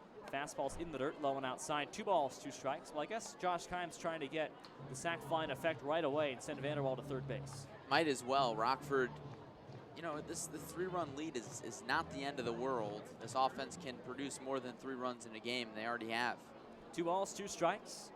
Gearing throws. Fastball line to right field, down for a base hit. Past the glove of Canaletti. Vanderwall comes home to score, and Steinbach reaches first base, an RBI single for him. His first RBI of the series, his 10th of the year, and Rockford cuts the lead to within 6-4. So how about that? Rockford again taking a page out of the Traverse City Pit Spitter book, capitalizing on an opposing team's mistake. This one, an error on Nick Powell, the right fielder, allowed Vanderwall to advance to second, and then a stolen third base. Also a move that Josh Rebant might pull, very aggressive on the base paths, and it pays off with an Alex Steinbach single. Tom Jostin comes to the plate now. The first pitch from Gearing, swinging a fly ball left side and out of play. 0-1, a fastball from Chase. So Gearing in his last appearance allowed 5 earned runs on 9 hits against the Green Bay Booyah, a game that his team lost 14-12. Perhaps the most ignominious loss of the season, granted one that ultimately means nothing for the Traverse City Pit Spitters. His second loss of the year, but his first loss in a start. No balls and a strike to Jostin, the DH. Here's the pitch. Curveball is outside corner for a strike, 0-2. A little bit off the plate. Tom Jostin fly to left field in the first inning. He's 0 for 1. Alex Steinbach on first off the RBI single. The run is unearned off Kyle Jones. The shade covering almost the entire outfield. Entire infield's been covered. Sun sets in about 38 minutes. No balls, 2 strikes to Jostin now. Gearing throws. Fastball swinging a high pop to center field, rather shallow. Wilson comes on in the right center field gap. Glove up, catch made with 2 hands. That retires Jostin. First out of the frame. And Jostin is 0 for 2 with a couple of flyouts. Anthony Fumagalli coming up next. Rockford has been under just about everything. Just a few ground outs First, there's a sack bunt that you can score as a ground out, and then Caleb Durbin grounded out to second base to end the second inning. Those are the only 2 ground ball outs. All the rest flyouts for Rockford. Paid off early on with the Higgins home run and sacrifice fly, but Rockford needs a few more line drives, getting under the ball a lot early on. Fumagali's 1 for 1 today. Here's the first pitch. Runner takes off, pitch high and outside. Throw down is a Camilletti tag. He dropped the baseball. He tagged the runner Steinbach in time, but Camilletti dropped the baseball. And looks like Steinbach's going to stay on second base, and Josh Reed out to argue the call immediately with the third base umpire. So Camilletti dropped the ball after tagging Steinbach. He was ruled safe on the play because the ball popped out of his glove. It was in the glove when he tagged him, but it popped out as he hit the ball to his body. So a stolen base for Steinbach with 1 away. I agree with Traverse City's argument here. That drop was on the transfer. Yeah. Camilletti was taking the ball out of his glove to toss it around the horn. That should be an out. Yeah. Plain and simple. That's just the wrong call. And Steinbach was out by a mile at second base. A really nice throw by Adam Proctor and a good tag by Mario Camilletti, who dropped it when he was taking it out of his glove to just have a pointless throw around the bases. And I think Josh Rebant is going to get tossed. He's going to get tossed. No question about it. You would think. I haven't seen the motion yet, but he was up in arms of the umpire. And has he been tossed? I think something got the crowd fired up. Yeah. I wasn't looking, but that's just a plain bad call. Yeah. We see it a lot in the Northwoods League. That's just the wrong ruling. You can't do that. And another aggressive send from Josh Keim. And it results in a good result for Rockford, but a really bad call for this umpiring crew. Will Josh Rebant stay in the dugout? You know, Josh back in the dugout now, perhaps packing up his stuff. He was escorted out by one of the other umpires. That was a bad call, plain and simple. That was, first of all, the wrong call. The wrong time to steal on a fastball count. The pitch was a high fastball, a perfect throw from Proctor, and Rebant has been tossed. He's going to leave the stadium, and you leave the stadium up through the concourse, does Rebant, unless he's going to go a different way. The fans clap as he comes off. So 1 ball, no strike count with Steinbach being gifted second base by the umpiring crew. Fumagali's 1 for 1 with a single today. He also scored back in the frame. Righty on righty, Gearing with the 1-0 pitch. Fastball grounded to third base, scooped up by Morrow, drops the baseball, now gets up and throws on to first. Wide of the bag, and dropping the ball is Arnold. Trying to tag him, ball scoots into right field to third base Steinbach. He's going to hold there as Fumagalli takes second base. An error on the play. Looks like it'll be an E5 on Morrow, taking Arnold off the bag. Swept around and tagged the man, but the ball was out of his glove, and that's for sure not on the transfer. That ball was not caught at all by Arnold. Fumagalli reaches on the error, and Steinbach goes to third with 1 out. Well, good observation there, Corey. Definitely not on the transfer, and Fumagalli was playing a little bit of football. You know, there was a fullback by the name of Fumagalli that played for Wisconsin a few years back, and Fumagalli looking like the fullback there. He just really plowed through the first baseman, Arnold, and the glove went flying off just like the ball. And Fumagalli didn't really need to pull an Alex Rodriguez swat. He just kind of used his body there. And now Rockford has some life. Already run across in this inning now. 2 more runners in scoring position. So things looking up for Rockford, and maybe Josh Rebant was trying to get his club fired up. So it's a 6-4 game, top of the third for Rockford. Runners on second and third with 1 away for Cory Wright, who has a bunt single today and a run scored. He's 1 for 1. Here's the pitch. Squares the bunt, puts it down and foul to the right of the batter's box. So with 1 away, Wright can afford to bunt, but now he's shown his hand. And we'll see if the corner infielders play in. Those being Morrow at third and Arnold at first.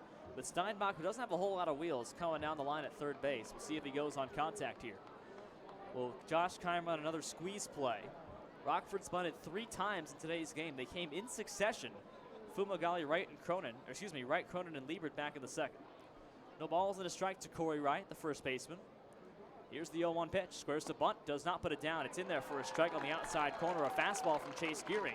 And now it's 0-2, so scratch all of that. Steinbach at third, Fumagalli at second with 1 away. Top half of the third, 6-4, Traverse City over Rockford. They've gotten a run across in this inning. An RBI single by Steinbach, scoring Jake Vanderwall. 2 errors in this frame for Traverse City, 3 on the day. The ball's 2 strikes, righty on lefty. Gearing from the stretch holds at the letters. Here's the 0-2 to right. Curveball is taken down low and outside. 1 ball and 2 strikes to Cory. That was a really nice miss there by Chase Gearing. A curveball that can, that was just about as close as you can miss, but strike zone is wide and then all of a sudden it's tight. So Josh Rebant and co. not agreeing with tonight's crew. Josh Rebant's now out of the game. 1 ball and 2 strikes with 1 away to Cory Wright. Here's the pitch. Fastball grounded a high chop to first base, scooped up by Arnold, runs on the bag to first. He gets it on in time as a head-first slide by Wright was not in time, but Steinbach comes home to score. So a 3-U put out for Cory Wright brings in the RBI. Steinbach home to score at 6-5 Traverse City. Rockford being productive with runners in scoring position yet again, something they've done well tonight.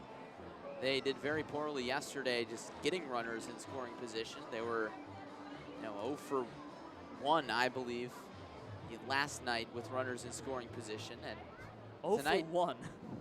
A little bit of a different story. Here's Kevin Cronin with 2 out, righty batter. Pitch from Gearing. Fastball grounded to first base. A 2-hop for Arnold. He makes the catch at his knees and puts the tag on the bag. A 3-U put out to retire Cronin and the side. 2 runs on 1 hit and 2 errors, 1 left for the Rockford Rivets. It's 6-5 Spitters. Bottom of the 3rd coming up in Traverse City, Michigan.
Go to the bottom half of the 3rd. We've had 11 runs and 10 hits through 2.5 innings. 2 runs on 2 hits for Rockford, aided by 2 Traverse City errors in the top half of the 3rd. Rockford, you might say, gifted 2 runs, and they're within 6-5 with the home 3rd coming up. Yeah, it's been quite the game. We've seen everything from a leadoff home run from Matt Higgins to an ejection of Josh Rebant, the mild-mannered, very nice guy who manages the pit spitters. Something you don't expect to see, but a reasonable argument he had on a very bad call by the umpiring crew on a stolen base by Alex Steinbach where the tag was dropped on the transfer by Mario Camilletti. But 11 runs in the first 2.5 innings, just crazy. Now Jake Arnold comes in the 3rd. First pitch on the way from Holobecki's a curveball that falls right down the middle for a strike. Well, this is a game that means a lot for Traverse City if they want the wins record. They need to win out the last 3 games to win 53 on the year to reach the Northwoods League record in their first season, no less. Here's the 0-1 from Holobecki to Arnold. Curveball, check swing, it's inside, 1-1. Wisconsin Rapids won 52 games. They were 52-20 back in 2017. Did not win that year. They lost in the 2nd round of the playoffs to Battle Creek, Josh Rebant's old team. Coached there last season. 1 ball, 1 strike to Arnold, who walked and scored a run in the last inning. The pitch, fastball grounded to shortstop. A slow roll for Durbin, waits on it deep in the dirt, throws on to first and gets the out by a step. 6-3 put out, 1 away. That wins record, that's something we chatted with Josh Rebant. before the game, among other things, and we asked him, is your team aware of what's at stake in these last few games? He said, oh yeah, absolutely. You couldn't even finish the question, he was nodding his head. Yeah, it's very hard to ignore. And he said, well, you know, it's something you try not to think about until you get to that point, and sure enough, the Pittsbitters have gotten to that point here in the season, and they are playing their hearts out tonight. First pitch to Cam Smith, hits him in the back. Top of the numbers, the 1-2 on his back in red. And that brings Smith over to first base. The second hit by pitch of the game, both by Anthony Hollebecky. And that brings on Adam Proctor. So Jordan Nelson's final line, he allows a total of 5 earned runs in 1 2/3 innings on 4 hits. Hollebecky's given up 1 earned run so far, and he's gotten through 2/3 of a frame. Rockford with 0 strikeouts pitching-wise. In fact, neither team has struck out today through 2.5 innings. Now the batter is Adam Proctor, who had a 3-run home run to right center field. Back in the second inning, he is 1 for 1 with those 3 RBIs. That tied the game at 3, part of a 6-run second for the Traverse City Pittsbitters.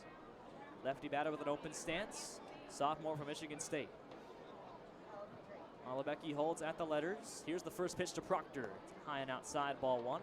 That homer was hit off of Jordan Nelson after Arnold and Smith both walked in front of him. So runs being produced off of walks. 3 walks and hit by pitch in the second frame. 6 runs on just 3 hits for Traverse City. 1-0 on Proctor. Now the pitch. Fastball's outside, 2 balls, no strikes. But Traverse City, despite the wins record, likes to have fun. Hudson Bajorek is the first base coach for this inning.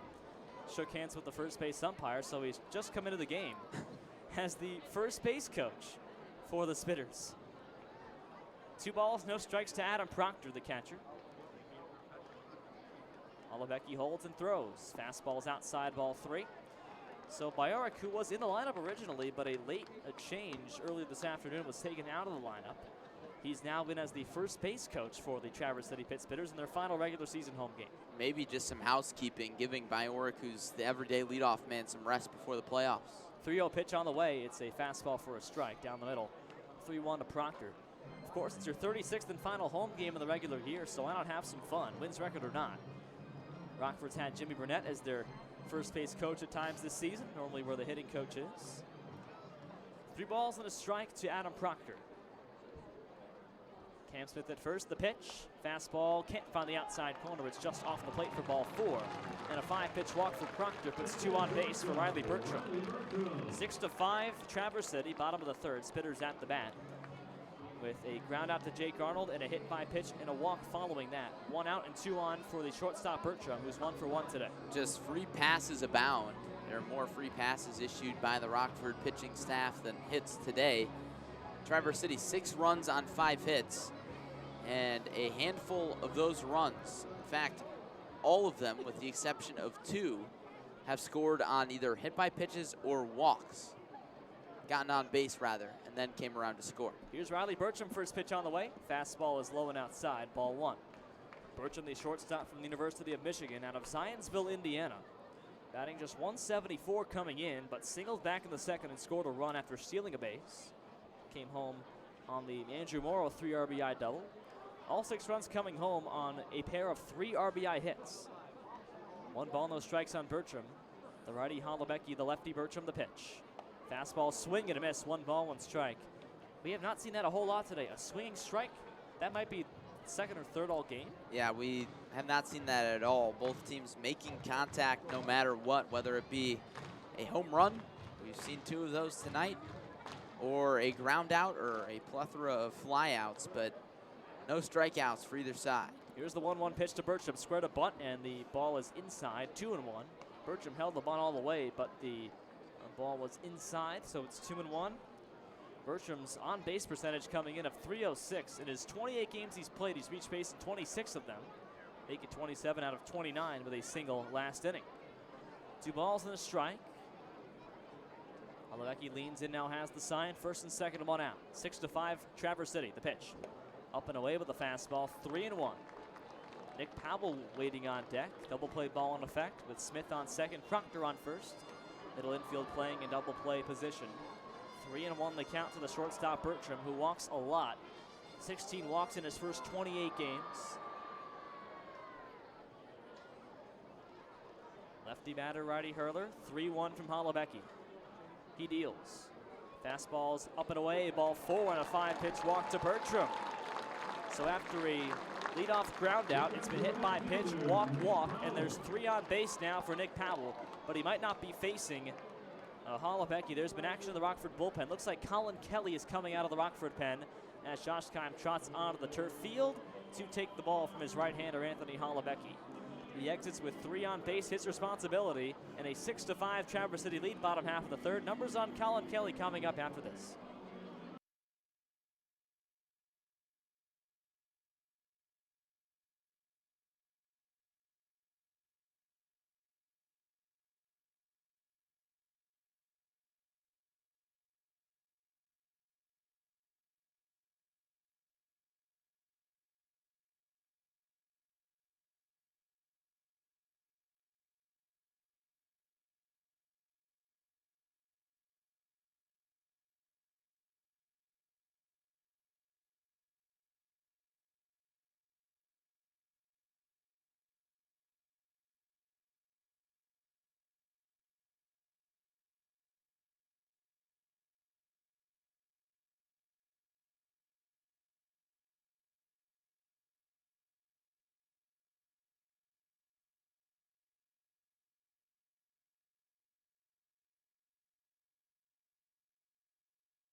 Bottom of the third, a pitching change. The only lefty reliever in Rockford's pen, Colin Kelly, comes on to face Nick Powell with runners on every base and a 6-5 Rockford deficit in the third. This will be Colin Kelly's 3rd appearance on the young season for him, getting late for everybody else. He's pitched 3 innings of relief, allowed 3 hits, 1 earned run, 4 walks to 3 strikeouts.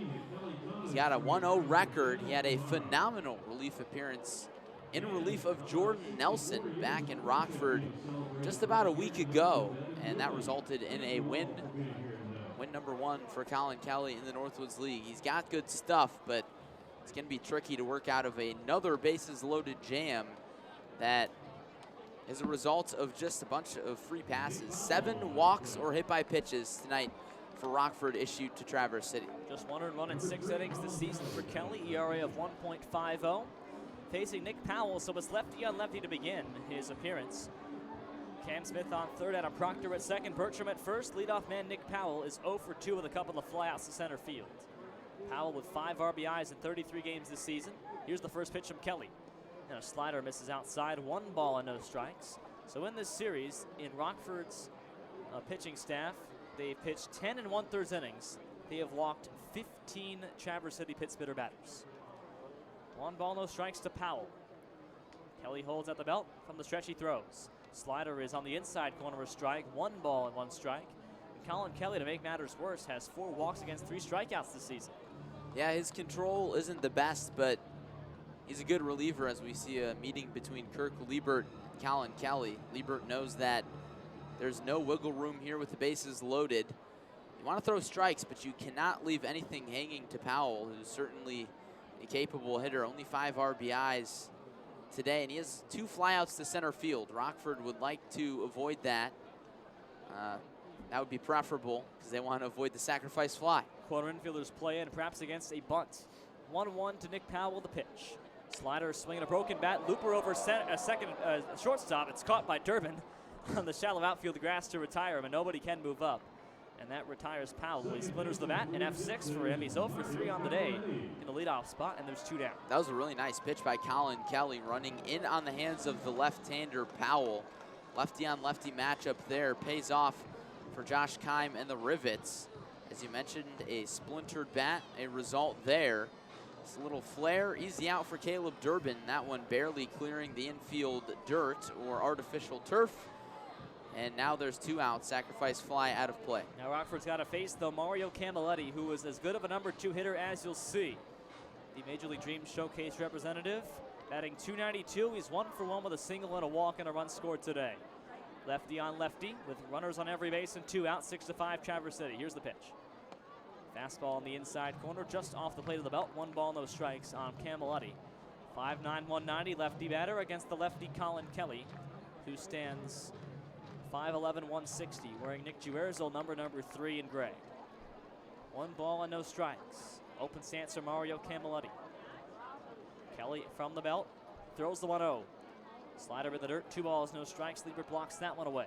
Really nice stop there by Kirk Liebert, who's really been beat up in his time in Rockford, starting the vast majority of the games he's appeared in. He's been subbed out in favor of Michael Zavoli just a few times in the late innings of a few matchups, but he's been the starter all the way, and he's had a rough night tonight, but a nice stop there. 2 balls, no strikes on Camilletti. Here's the pitch.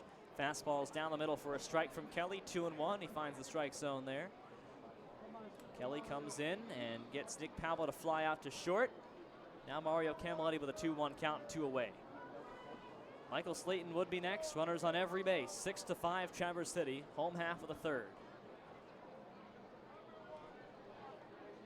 From the belt, here's the 2-1 pitch. Slider drops in there for a strike. Broke from the inside half to the outside half. 2-2. Kalamazoo and Kokomo looking at the out-of-town scoreboard. They are scoreless in the 3rd in Kalamazoo, Michigan. Kokomo needs to win that game or else Rockford is eliminated. Kalamazoo's magic number is down to 1. That might be the Growlers' last chance to get it, though. Here's the 2-2 pitch to Camilletti. Kelly deals. Fastball is just below the knees, ball 3. Kelly thought he had it walking off the mound, but he has to come on back for a 3-2. Bases loaded. Smith at 3rd, Proctor at 2nd, Bertram at 1st. The strike zone has really been inconsistent. Sometimes that's called a strike, sometimes it isn't. Kelly thought he had it. It was a nice pitch. Just a little bit too much late tailing action for Carl Gieske. Sets for the 3-2. Here's the pitch. Swing and a ground ball to second base. Moving to his right. Fumagalli, he's got it. Throws on to first and gets the out in time. And that retires the side. 3 men left on base. No runs on no hits, no errors. And the bases loaded, stranded. Colin Kelly escapes out of it. Anthony Holobecki jam, retiring the dangerous Mario Camilletti. After 3, it's 6-5 Traverse City.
Go to the top of the 4th, a 6-5 Traverse City lead over the Rockford Rivets.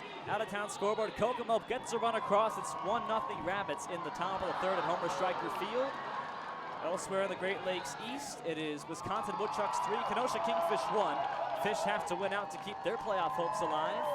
Fond du Lac leads Battle Creek 7-0. The Dock Spiders and the Bombers. The Bombers are long gone from the playoff contention.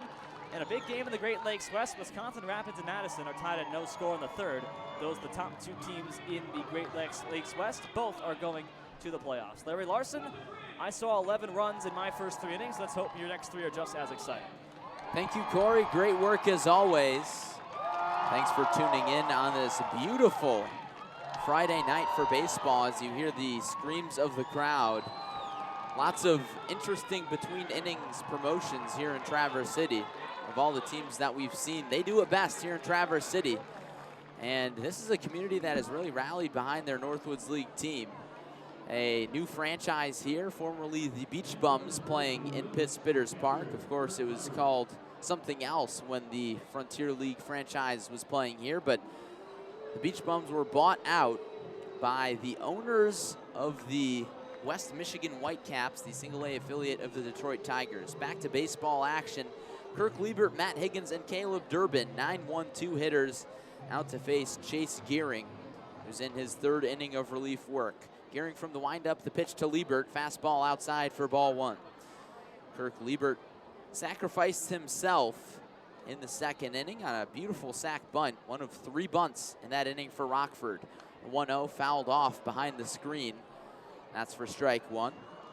Rockford's backstop was 0 for 4 yesterday with 2 strikeouts. He's really been a workhorse for Josh Keim, hitting .267. Here in his time with Rockford, has been a nice addition to this lineup in the 9-hole today. Here's the 1-1. Well outside off the glove of Proctor, but it doesn't matter. Nobody on base. 6-5 Traverse City lead here in the top half of the 4th. A crucial must-win matchup for the Rockford Rivets. They got to win to keep their playoff hopes alive. The 2-1 from Chase Gearing to Kirk Liebert. A huge swing and a miss on some high cheese. That a off-speed pitch at 83 miles per hour. It was a nice one for Chase Gearing.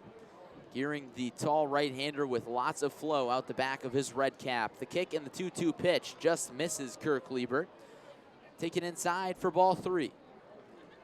Liebert acting as if he was hit, leaned away from it, but was not contacted by that baseball. Big inning here for Rockford. They got the momentum here. Payoff pitch from Gearing.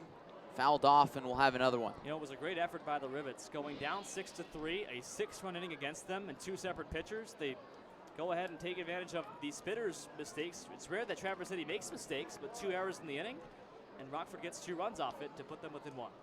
This team has a lot of fight, says Josh Keim. Another 3-2. This one hit in play to left field. Coming on is Michael Slayton. He'll make the catch. Slayton moving out from shortstop to left field in today's matchup. That's his second catch of the day. Retires Kirk Liebert for out number 1 here in the top half of the 4th. So Rockford needs to win and Kokomo needs to lose today for the Rivets to stay in contention for the playoffs. And both results are somewhat likely. You know, Rockford is playing some of the most competitive baseball right now in terms of the fight they've shown in this game. They sort of gave up yesterday, couldn't get anything across, just 3 hits. They've fallen behind, battled right back. Here's the top of the lineup in Matt Higgins. The first pitch, curveball. That was a beautiful pitch from Chase Gearing in there for a called strike. Matt Higgins, a very successful debut in the leadoff spot for Josh Keim. A home run and an RBI in the first inning as he offers and misses at a fastball in the dirt, 0-2. So he had a solo shot to start the game. That was quite the momentum boost. And then a sacrifice fly in the second inning that scored Anthony Fumagalli. The kick and the 0-2 pitch fouled off by Higgins. That solo home run came on the 9th pitch of the at-bat to start this game. That was quite the battle. And Higgins, who hasn't led off for Josh Keim up until today, led off a bunch at Bellarmine University, a D2 school, moving up to the D1 level. Here's another 0-2, low and inside, ball 1. So I asked Higgins before the game, and he says he's very comfortable in the leadoff spot, and I'm sure anybody in this Rockford dugout will do anything just to win ball games. Josh Keim mixing up the lineup today. Higgins usually in the cleanup spot, now the leadoff man. The 1-2 from Chase Gearing. This one hit well to right field. No doubt about that one. Get out the tape measure, long gone. How about that? 2 home runs in a game for Matt Higgins in the top spot. And this ball game is tied.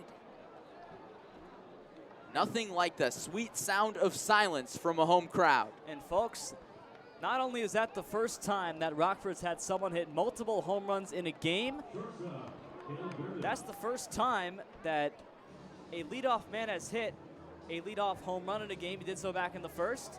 And Higgins adds to his monstrous day already. He's got 3 RBIs on the game, 2 homers and a sac fly. He is willing Rockford in this ballgame. Matt Higgins, somebody who is struggling up until today, his average slumping to 266. It was up near 300 earlier. Here's Caleb Durbin. Takes a first pitch strike, a backdoor breaking ball. You know, Nick Powell just gave that ball a courtesy look. There was no chance that ball was staying in this park. Oh my goodness. Have a day, Mr. Higgins. The wind and the pitch from Chase Gearing. This one slapped the other way by Durbin.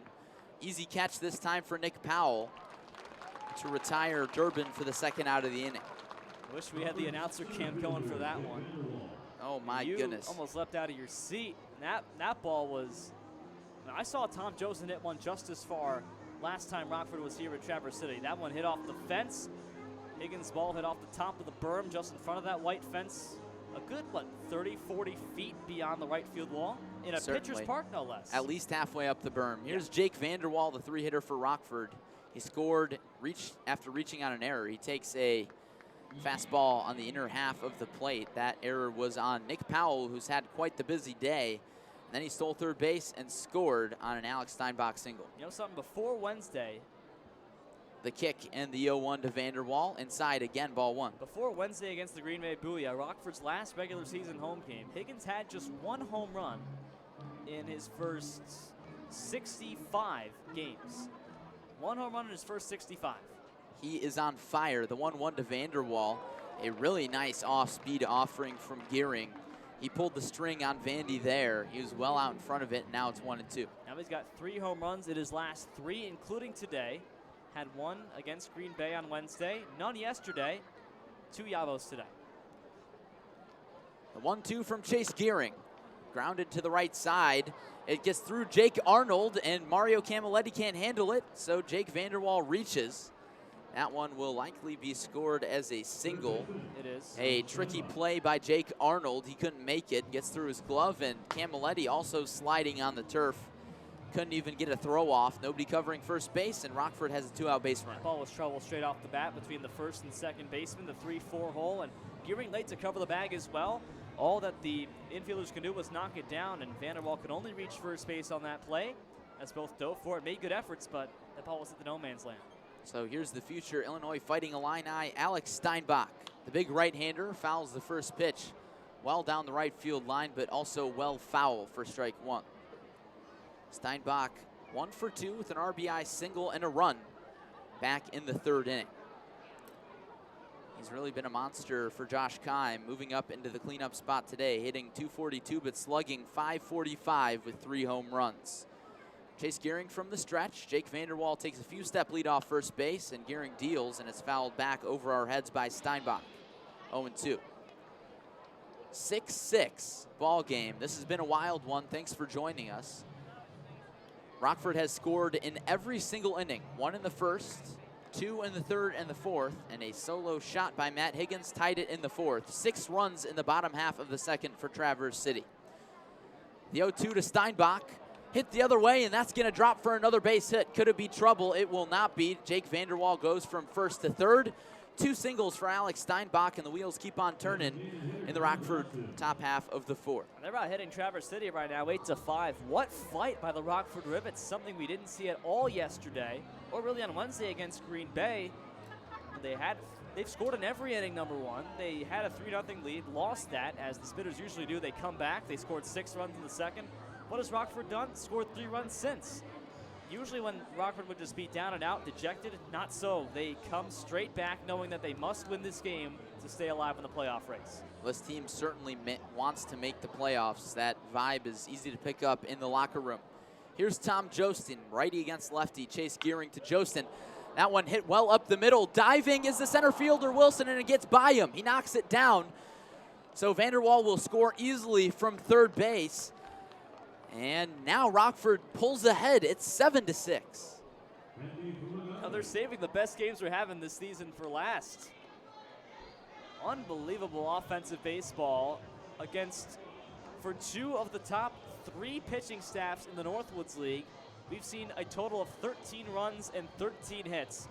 Great piece of hitting by Tom Josten. That was trouble right away. Jake Wilson dove for it.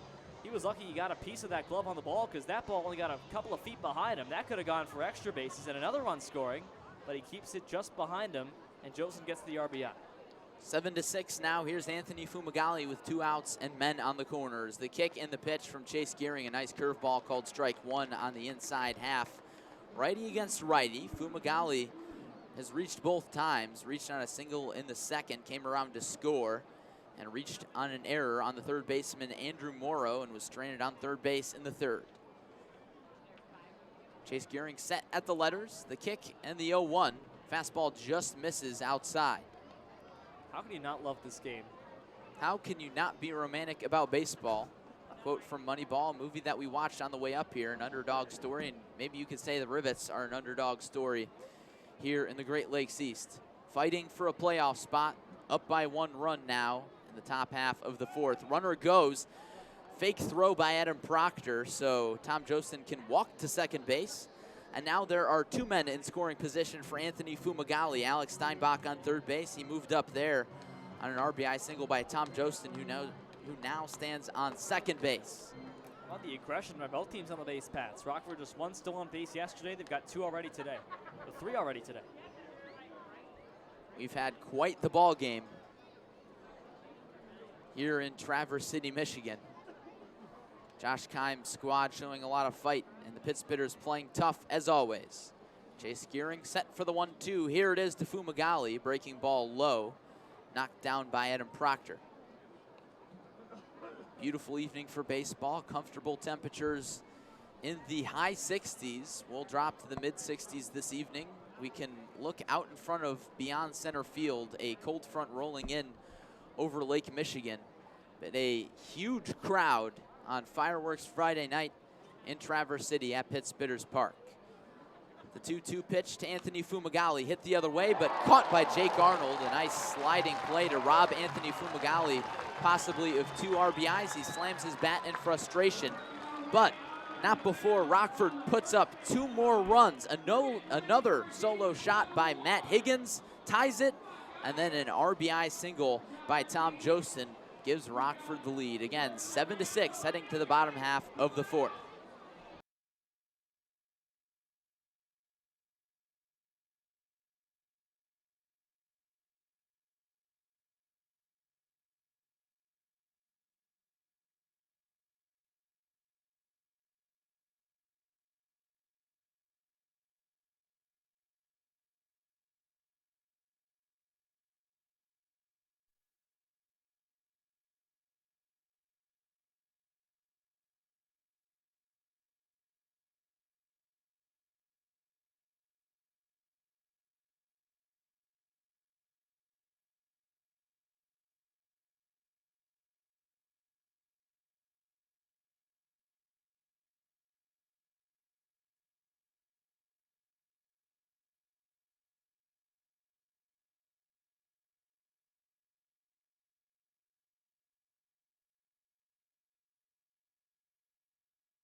Back here in Traverse City, Michigan, a quick score update in Kalamazoo. The Growlers have come back and taken a 2-1 lead on Kokomo. So if the Growlers seal the deal tonight with a victory over Kokomo, they make the playoffs, regardless of the results here in Traverse City. But meanwhile, Rockford ahead 7-6. Quite the battle. Rockford scored 1 in the top half of the 1st and have scored 2 runs in all the other innings. All 6 of the Pittsburghers' runs coming in the bottom half of the 2nd on a 3-run home run and a 3 RBI double. The first pitch to Michael Slayton to open the bottom half of the 4th. Fastball outside, ball 1. Colin Kelly did not like the call. Kelly with a beautiful piece of work to escape a bases-loaded 2-out jam in the bottom half of the 3rd. The kick and the 1-0. A fastball low. Now it's 2-0. And we'll know what happens in Kalamazoo before the players do, obviously, and before this game is over. It's only a 7-inning game there, and they're in the 3rd, I believe. We're already in the 4th today. Lefty against righty. The pitch to Slayton. And he's ahead 3-0, a fastball that missed almost in the left-handed batter's box. So Kelly has gone long stretches of relief for Rockford before, now pitching with the lead. If he pitches well, we wouldn't be shocked to see him go 3+. Here's the 3-0 in there for a strike 1. Fastball on the inside half to the 3-hitter for the Pittsburghers. He doubled in the first on a very strange play and was hit by a pitch and scored in the second. That one ripped and off the glove of the third baseman Steinbach. A big round around first base, but Slayton holds up there. It'll be a leadoff single for the Traverse City left fielder. That was nearly the highlight of the year defensively for Rockford. That ball, a scorcher. Exit velo, I don't even want to know. Triple digits, I'm sure. And Steinbach leaping up, the big man at 6'3" at third base. Nearly came up with that baseball. He saved perhaps an extra base hit by keeping that ball in the shallow outfield. Michael Slayton, the Texas native, can sure knock around the ball. The Benedictine College guy now stepping up is Andrew Morrow, Michigan State Spartan. He had one of those big blows in the second inning, a 3 RBI double. He lays down a bunt, and it's a beautiful one, fielded by Kelly, and he doesn't even throw it. Man, can the cleanup hitter hit, or bunt rather, for the Pittsburghers. Not only can he hit, but 2 beautiful bunts this series. His bunting has killed Rockford at the 2 RBI sac bunt yesterday. He's already got 3 RBIs today in his last at-bat. And here he goes, putting runners on second and third, and the Spitters looking to make this lead short-lived again for Rockford. No outs, bottom half of the fourth. Rockford a 1-run, 7-6 lead. A game where the scoring has never ended. Runs in every inning. The kick and the pitch to Jake Wilson. He squared to bunt, but pulled back on a fastball low, ball 1. We have an update on the attendance at least. We don't have a number yet, but it is a sellout. The first sellout for the Traverse City Pittsburghers, and it comes in their 36th and final regular season home game. It's pretty clear. The concourse is packed, not many empty seats. Kelly from the stretch. No square this time, and it's through the right side for a base hit. Rounding third is Slayton. He's going to try to score. The throw is not in time. An RBI single for Jake Wilson. And just like that, a brand new ball game yet again. Tied at 7 in the bottom half of the fourth. Boy, can Jake Wilson hit or what? 45 RBIs on the season. The at-bats leader for Traverse City. I mean, he is just so good out there. And he makes contact to the pull side. And what do you know? 3 straight base hits for Traverse City off Colin Kelly, who was dominant in the last inning. We're even up. So here's Jake Arnold with a runner on second and first. He squares to bunt. Dropped right back to Kelly. He'll throw on to first. A throw that almost got over the head of Cory Wright. He had to reach above the bill of his cap. But nonetheless, Arnold is retired. Sacrifice bunt by Jake Arnold. Score that 1-3 for just the first out of the inning. So Andrew Morrow moves up to third base. Jake Wilson, after his RBI single, moves up to second base. And now 2 men in scoring position for the NIU Husky, Cam Smith. That brings the Rockford infield in. You almost saw that coming, a sac bunt from a team that loves to sac bunt. Cam Smith has 5 sac flies, tied for the team lead despite not playing in a ton of games. Colin Kelly from the stretch and the pitch. A swing and a miss on a nice off-speed offering. Strike 1. Just the kind of game it's been. And by the way, Kokomo's tied it up 2-2 in Kalamazoo in the fourth. The run coming on a Hagen-Severance single for the Kokomo Jackrabbits. Rockford will see you tomorrow. Kelly, the lefty, to Cam Smith. He squares to bunt, but instead pulls back in a swing and a miss. And so Colin Kelly out ahead 0-2. And Andrew Morrow faked towards the plate there, so maybe a fake squeeze. Now there's 2 outs, or excuse me, 2 strikes, 1 out. Runners on second and third base for Cam Smith.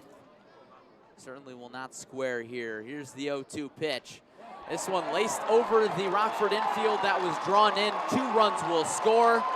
A 2 RBI single for Cam Smith. And this seesaw battle continues. 9-7 in favor of Traverse City. What a game we have here.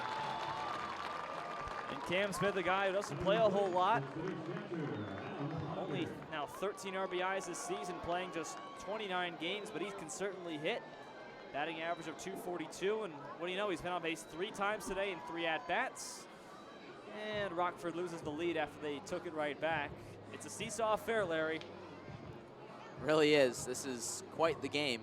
Runs coming in bunches for both teams as some action heads out to the Rockford bullpen. We'll have a name and number. The first Pitch to Adam Proctor, swing and a miss, and a delayed steal for Cam Smith. Without a throw, he swipes second base. So Josh Revant has been tossed from this game. He got ejected back in the second inning, if I'm not mistaken. And his aggressive, it was the third inning he was tossed, but his aggressive play calling style has remained present as he sits in the locker room. Another runner in scoring position for Adam Proctor now. The kick and the pitch from Kelly in the dirt. Nice stop by Kirk Liebert. Count now 1-1. Three runs in this inning for Traverse City. Proctor was the guy who really started, well, he ended that 6-run inning with a 3-run home run. The guy who bats under 200 but has plenty of power when he swings. Tons of power for the Pit Spitters backstop. Runner out going. Fastball misses just low, and it's 2-1 now on Proctor. Every time someone swings the bat, you can almost expect it to be ball on bat. So few swinging strikes in today's game. No strikeouts for either team. We're in the fourth inning. What a game we've got here. If you like offense, keep listening. Heck of a game for you. The 2-1 to Proctor, hit well to right field, but right at Matt Higgins. He makes the catch. Cam Smith tagging up from second base. A good throw from Higgins, but not in time. So Cam Smith moves up to third base. Now 2 outs for Riley Bertram. Man, I don't know if these pitchers are just throwing up balls right over the middle of the plate, but no one can miss. That ball was so hard off Proctor's bat and not deep enough, obviously. Higgins making the catch in right field, but that moves Smith up to third base with 2 out for Riley Bertram, who's been an excellent hitter despite batting just 174 for Traverse City. Traverse City leads 9-7, bottom half of the fourth, where the Pit Spitters have scored 3 runs. Kelly set for the first pitch to Bertram. Fastball misses outside. You know what would be great here? A strikeout. That would certainly be timely. Again, no Ks for either side. All offense here at Pit Spitters Park tonight. The 1-0 to Bertram. Fastball in the same spot, ball 2. There were 18 strikeouts combined for these two teams yesterday. 8 runs, all for Traverse City. We've doubled that. We got 17 hits, almost double yesterday's total as well, but no strikeouts. Now it looks like Adrian Santiago about to get loose in the Rockford bullpen. The 2-0 to Bertram, swing and a miss, foul tip right into the glove of Kirk Liebert. And that's strike 1. 2-1 now, 2 outs, runner on third base. 9-7, Traverse City. Scoring update, bases loaded, nobody out for Kokomo, 2-2 in the fourth. Well, as soon as Rockford takes the lead, Kalamazoo takes the lead, and as soon as Traverse City gets the lead back, Kokomo takes the lead. The 2-1 to Bertram. Laced weakly into right field. Will it drop? It will. And Bertram heading to second base, an aggressive send, and he is out by a mile. But nonetheless, another run scores. Score that as an RBI single for Riley Bertram. But he is thrown out at second base to end the inning. So 4 runs in the bottom half of the Traverse City fourth inning after Rockford scored 2 in the top half. It is now 10-7 Pit Spitters heading to the fifth.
Back here for the top half of the 5th at Pit Spitters Park. Quite the seesaw battle we have going on. A new pitch error, pitching change in the game for the Pit Spitters. It is Luke Little.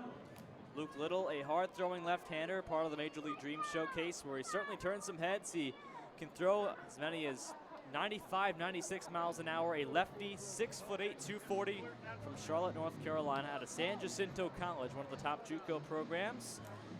This guy puts on a show when he pitches, and he has good numbers to show for it. Big, intimidating frame from the left-handed side out there on the mound. The first pitch to Cory Wright misses outside, a fastball. We'll see what that clocks in at. Scoreboard a little bit delayed with the velos, and it looks like we will not get one. Little working quickly, the fastball outside that time, gets the call. It's 1-1 on number 11, Cory Wright. Little's appeared in 10 games, has allowed just 2 earned runs. Those came in the same appearance. So aside from one appearance, no runs. The 1-1 to Wright. Slow breaking ball misses outside. So Little is pounding the outside of the zone. He's missed twice, 1 called strike. Cory Wright singled and scored back in the 2nd inning. Had an RBI chop out to first. Big swing and a miss there, and it's 2-2. Fastball right down Broadway. His best appearance, Little, came against Rockford, allowed no runs on no hits, and struck out 5 in 3 innings against the Rivets on July 27th at this ballpark to close down a 5-4 win. We might see our first strikeout of the game here. Here's the 2-2. Fastball misses high and away. Now it's full on the Rockford first baseman. Cory Wright, a member of Rockford's starting pitching rotation, has played the field for Josh Keim at first base the last 2 games. Here's the payoff pitch to him. Fouled off, and we'll have another.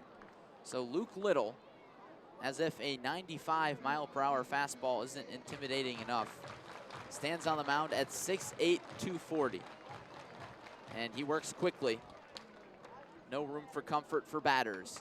The 3-2 lefty-on-lefty matchup swung on and missed. There's the first K of the game.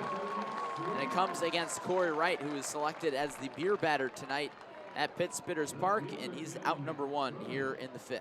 Luke Little in the Major League Dream Showcase recorded 2 strikeouts, pitched a perfect inning, and I think he got some scouts on his case. Of course, you're trying to throw as hard as you can, and he probably hit 95, 96 in that game, hit 94 earlier in this inning.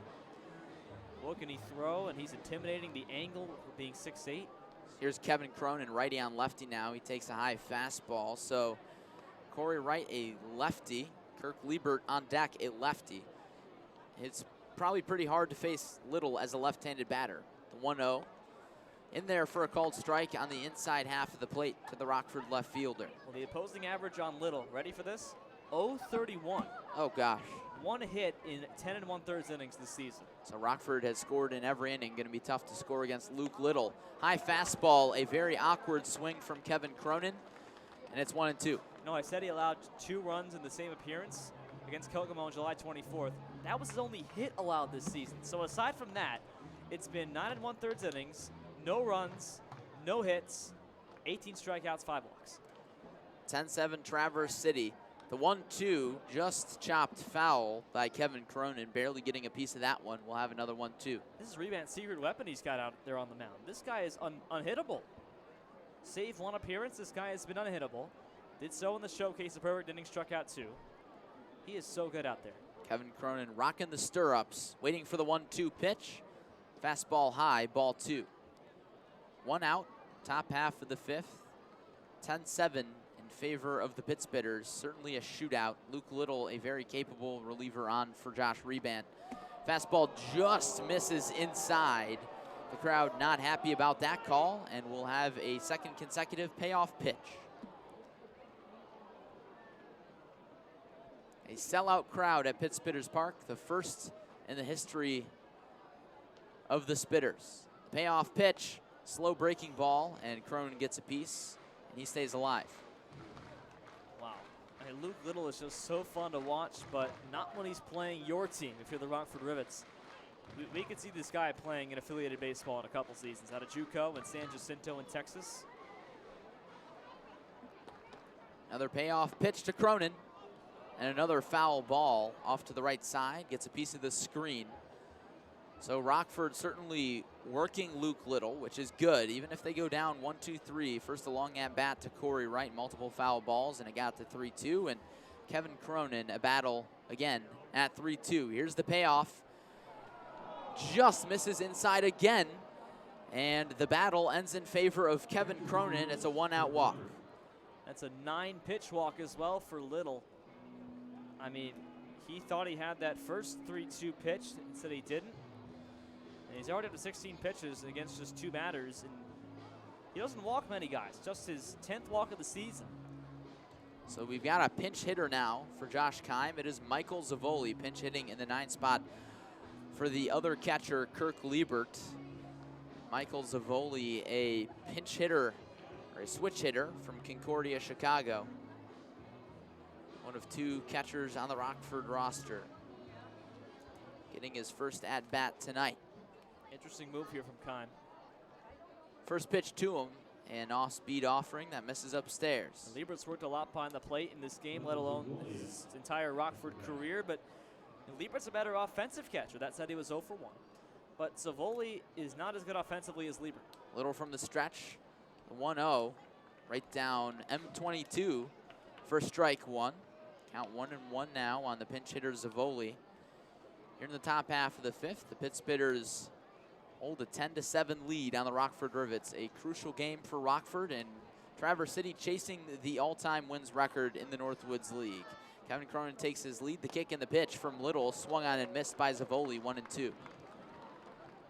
Zavoli batting just 143, 4 hits this season in 12 games. Kirk Liebert getting most of the catching load for Rockford. Zavoli just being subbed in late in games. The 1-2 to him. Slow breaking ball, and he's rung up. He knew it. He was already on his way out of the box before he was rung up by the home plate umpire, Carl Gieske. And no strikeouts up until the top half of the 5th, and Luke Little has 2. Here's the top of the lineup in Matt Higgins. That's a specialty, Luke Little. You got a guy who throws mid-90s with a slow breaking ball in the high 70s, low 80s, and good control. He's a strikeout guy. That's what he's done his entire career. Higgins steps in with 2 home runs. Takes a curveball for strike 1, catches the outer half of the plate. So the ironically named Luke Little stands in at 6'8" with a fastball of 95+ miles per hour. Power against power here. Lefty against lefty. The 0-1 to Higgins. Awkward swing, chopped to Jake Arnold. The flip to Luke Little. What a play!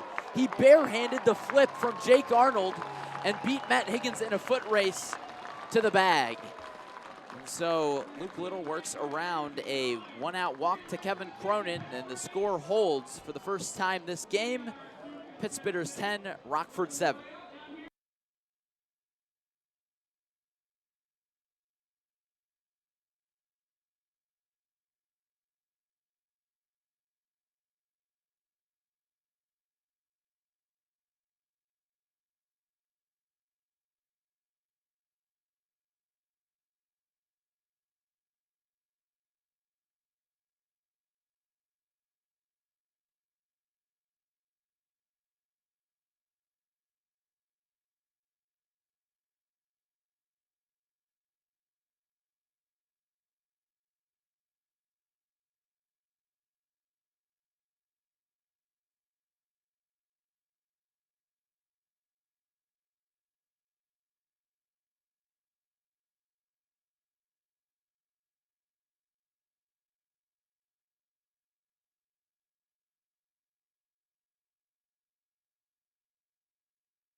Back here in Traverse City after Rockford doesn't score in an inning for the first time this game. Josh Keim again tabs the bullpen.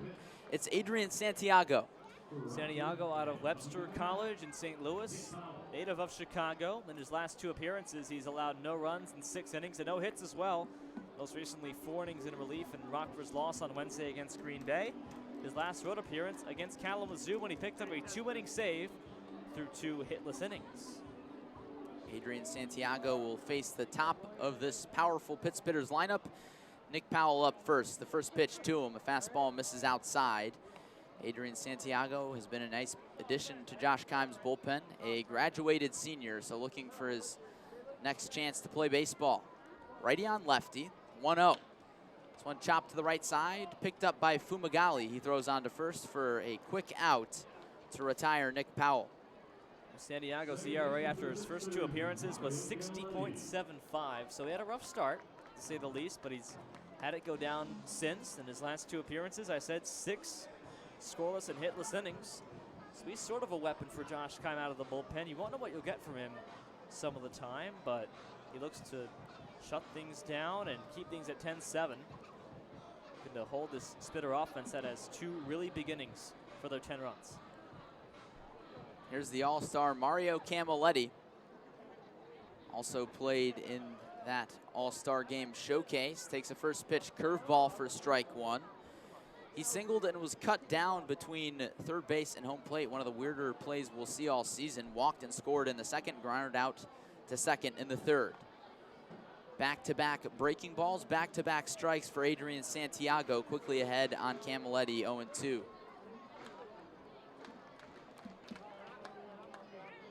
Quick pitch, a fastball fouled just above some sweets on the third base side of the field.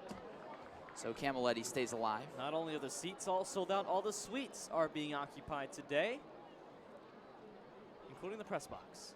Yesterday we were in a suite to our right, this time in the press box. Camilletti fouls one off, this time down the first base line, his pull side. Still 0-2. Camilletti from Oakland University, just outside of Detroit. Another 0-2. This one ripped up the middle, a base hit. It's in the right center field gap, cut off by Jake Vanderwall. A big turn for Camilletti, but he heads back to first, and it's a 1-out single. Nice piece of hitting on 0-2 for Camilletti. He's one of the best hitters in, I'd say, the entire Northwoods League when it matters. He leads the team in base hits now with 70. He's just so good when he needs to be. Behind 0-2 in the count, no fear. Takes a pitch into right center field for a base hit. A good hitter can hit in any count, and Camilletti can certainly do that. The Italian Stallion, I think that's a good nickname for him. Workhorse for Josh Rebant. The first pitch to Michael Slayton, off speed, catches the outside half of the zone for strike 1. Looking at the crowd here, I mean, still completely full as it usually is. And, you know, when I put my head out the window here and take my headset off, I can barely hear you. The buzz is just so loud. 0-1 fouled off just the end of the bat by Slayton. This is similar to the game where we had 2,500 plus in Rockford last week, against the Madison Mallards. Of course, we're right up against the fans in Rockford. We're a level above here. So it was sort of the same energy. As a broadcaster, you really feed off the energy in a building. Lots of it here at Pittsburgh's Park. Another 0-2. This one grounded to third base, could be 2. Steinbach to second for 1, and the relay is late from Anthony Fumagalli. So Michael Slayton reaches on a fielder's choice. Mario Camilletti cut down at second base for the second out of the inning. Nice job to get the lead, man. That's what you always want to do. And Slayton's a fast guy.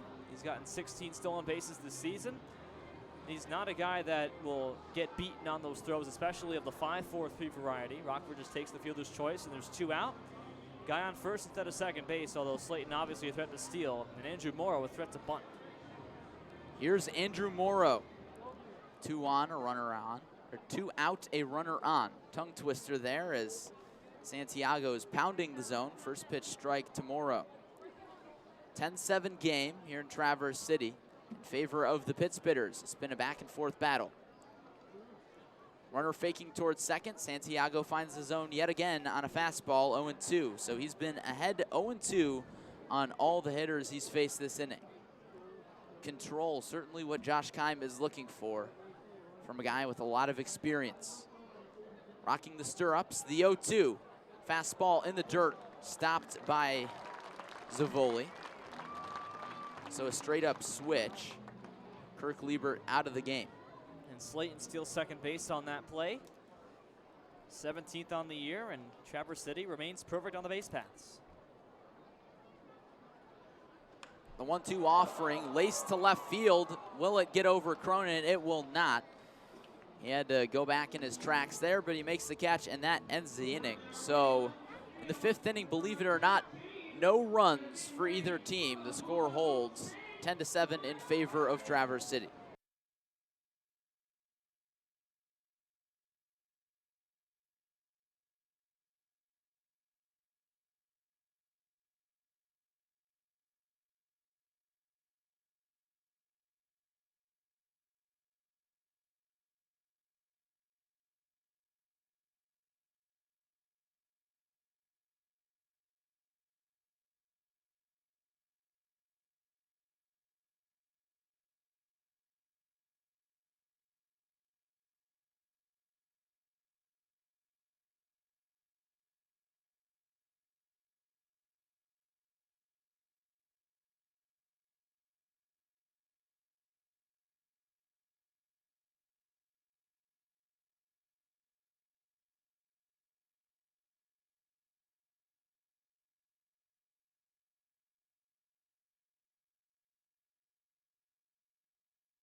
Back here in Traverse City, a quick 5th inning, no runs for either team.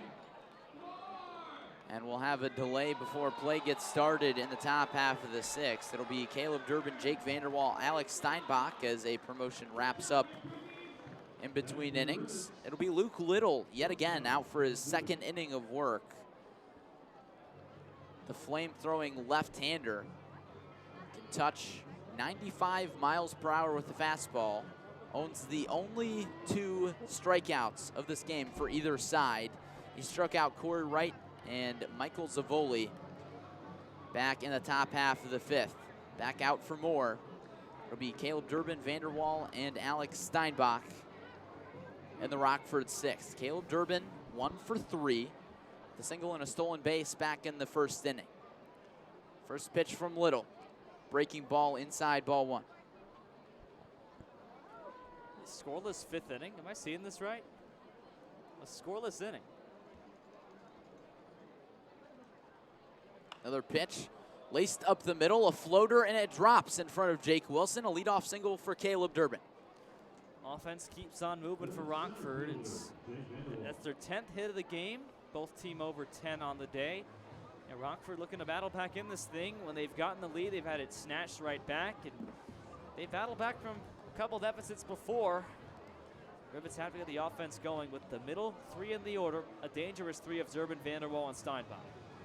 Battling against the hard-throwing reliever Luke Little. Probably one of the best guys in the back end of Josh Reband's bullpen. First pitch to Jake Vanderwall. He thought about turning around on it, but it was a fastball low and outside. Even if he swung, it wouldn't have been close. Caleb Durbin taking his lead off first base. Now a 10-7 ball game after a scoreless 5th inning for both teams. Durbin, a stolen base threat, stole a base in the 1st inning.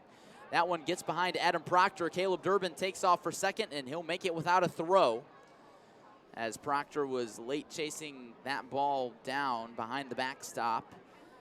And so now an RBI is out there for Jake Vanderwall, who has scored 2 runs. He's reached twice, first on an error in the 3rd inning, and then on a single in the 4th. Flew out to center in the 1st. Can the Rivets crack Luke Little and claw back into this game? Down by 3 runs. Vanderwall watches a breaking ball that is again low. Ball 3. And for Little, aside from that one appearance I said against Lakeshore when he allowed 2 runs earned, that was just his first hit allowed aside from that appearance. Just the 2nd hit he's given up all season. On base rate of, opposing average of 0.34. What do you know? Gives up a base hit on a little floater by Caleb Durbin. Good start for Rockford against a guy who does not give up very much. Quite the ball game here in Traverse City this evening. Thanks for joining us. It's been a roller coaster ride, seesaw battle, whatever you want to call it. 10-7 Pit Spitter lead in the top half of the sixth. Larry Larson alongside Cory Berberian. Caleb Durbin on second base. Luke Little set for the 3-0 to Jake Vanderwall. He gets the 3-0 green light and cracks a foul ball well out of play that lands in the concourse. Are you surprised at all? A little bit. I mean, Luke Little is not going to throw many balls on 3-0, but that being said, it's 3-0. The only one who would have the green light in the situation is Jake Vanderwall. Vanderwall, a .289 hitter entering today's ball game. His average has increased as of late. Still a hitter's count, 3-1 pitch. Offered at again and again, fouled out of play. And now Little has battled back to 3-2. We'll have a payoff pitch. Alex Steinbach looms on deck. He's 2 for 3 with an RBI single, 2 singles to his name. Josh Keim's squad will not give up, fighting for their playoff hopes. Every inning has felt like a late one. The 3-2 pitch, it's ball 4, well outside to Jake Vanderwall. And Rockford has 2 on and no out against Luke Little. Here's Alex Steinbach. You could say that part of the reason why Rockford's doing this off of Luke Little, who's been untouchable most of this season, is because they put 22 pitches on Little in the last inning. A guy who's not thrown more than 39 this season. They've got action in the bullpen behind him. So I'd imagine his pitches are numbered here for Little. And what do you know, the tying run comes up. Here's Alex Steinbach with Caleb Durbin in scoring position, Jake Vanderwall on first. Luke Little looks back, Caleb Durbin, who's not being held on at second base. Power against power, another matchup here. Steinbach with 3 home runs on the young Northwoods League campaign for him. The kick and the first pitch. Fastball high and inside. Steinbach leans back, ball 1. Josh Keim claps his hands in the third base coach's box, applauding his team for a patient approach. Steinbach awaits the 1-0. Big swing and a miss on a off-speed pitch. That one looked to be a changeup that really got a head-turning swing from Alex Steinbach. Now it's 1-1. Traverse City 10 runs on 11 hits, 3 errors. Rockford 7 runs on 10 hits, no errors. 1-1 to the Rockford third baseman. Another big swing and a miss. He's swinging for the fences against Luke Little. That one at 94 miles per hour. A fastball from the big left-hander. Big spot here for Rockford, getting late, down by 3. Little set from the stretch, the 1-2 pitch. Check swing, did he go? Appeal down to first base, he did not go. It really looked like he might have broke the plane of the plate. Those are usually called strikes in this league. We can't see it better than the first base umpire can, but that certainly looked like he'd be rung up, although he stayed in the box the entire way, Steinbach.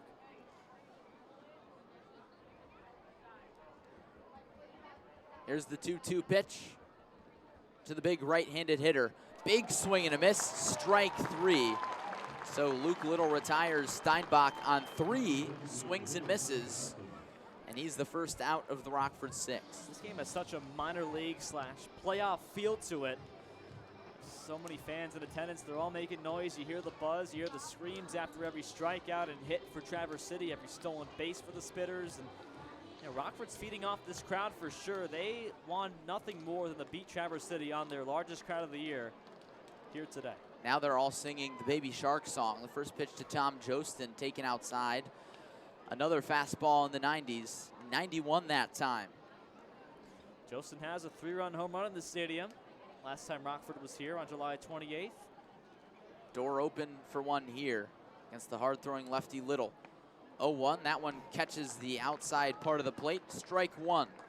So Caleb Durbin on second base after a leadoff single and a pass ball. Jake Vanderwall then walked before an Alex Steinbach strikeout.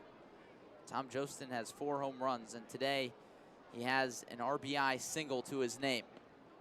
Watches a curveball that hits the same spot in the zone. Adam Proctor's glove on the outer half. Now the count is 1-2. Both squads really digging deep tonight. They both want to win this one. The Pittsburghers clinched their playoff spot long ago, but still battling. The 1-2 with 2 on and 1 out. High and upstairs. That was redundant. High and outside to Tom Jostin. The Spitters pitched 95, by the way. Spitters want to be the record-setting team. They want to win 53 games to set a Northwoods League record in their first season. They really want this. They want this victory in front of their biggest crowd yet. Sell out at Pitt Spitters Park. Little's 2-2. It's on the way. Taken outside, and now it's a full count on Tom Jostin.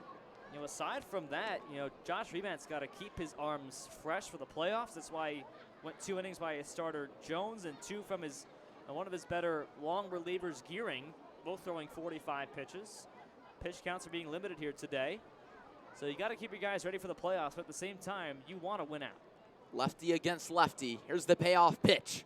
Swung on and missed by Jostin. That was a really nasty curveball. Little pulled the string on Rockford's DH. That's the 4th strikeout for Luke Little. The only strikeouts recorded in this ball game.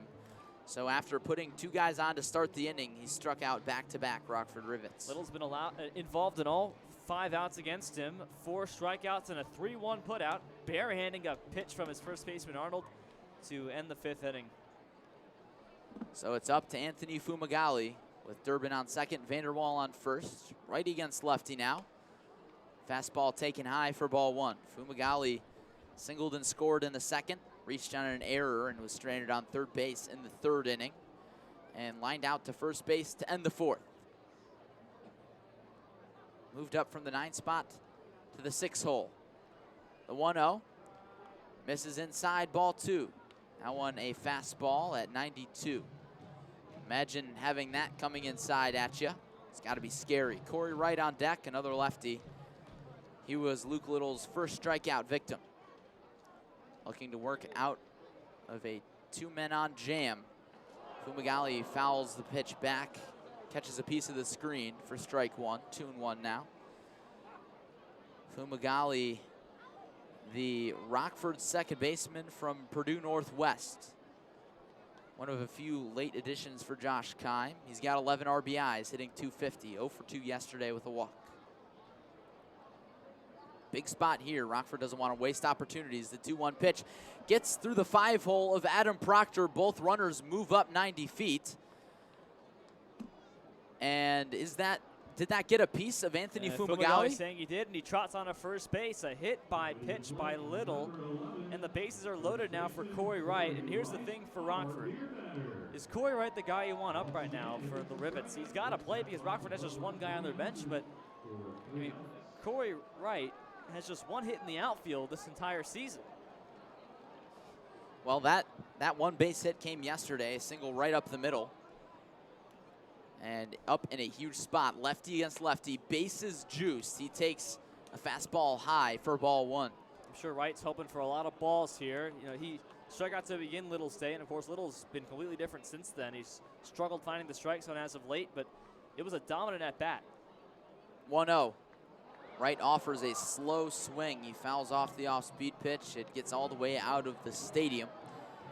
Now it's 1-1 on the first baseman pitcher from Valdosta State. These last 3 in the lineup are sort of a weak link for Rockford Wright with just 2 hits this season. Cronin with 1 hit, and Zavoli batting 143. Little from the windup. Now the 1-1 pitch. Laced hard, but caught by Mario Camilletti. That ball had RBI written all over it, but unfortunately it was hit right at the Pitt Spitters second baseman, and Rockford strands the bases loaded. The score remains Pitt Spitters 10, Rivets 7, heading to the last of the 6th.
Back here in Traverse City, Michigan, on a beautiful night for baseball. Sold out crowd at Pit Spitters Park, where the home team is ahead 10-7. In case you're just joining us, Rockford scored in each of the first 4 innings. 1 run in the top half of the first and 2 runs the rest of the way. And Traverse City has done their scoring in bunches. 6 runs in the bottom half of the second and 4 runs in the bottom half of the fourth. Swing and a miss from Jake Wilson to start the bottom half of the sixth. Adrian Santiago out there for his second inning of work. He looked really good in the bottom half of the fifth.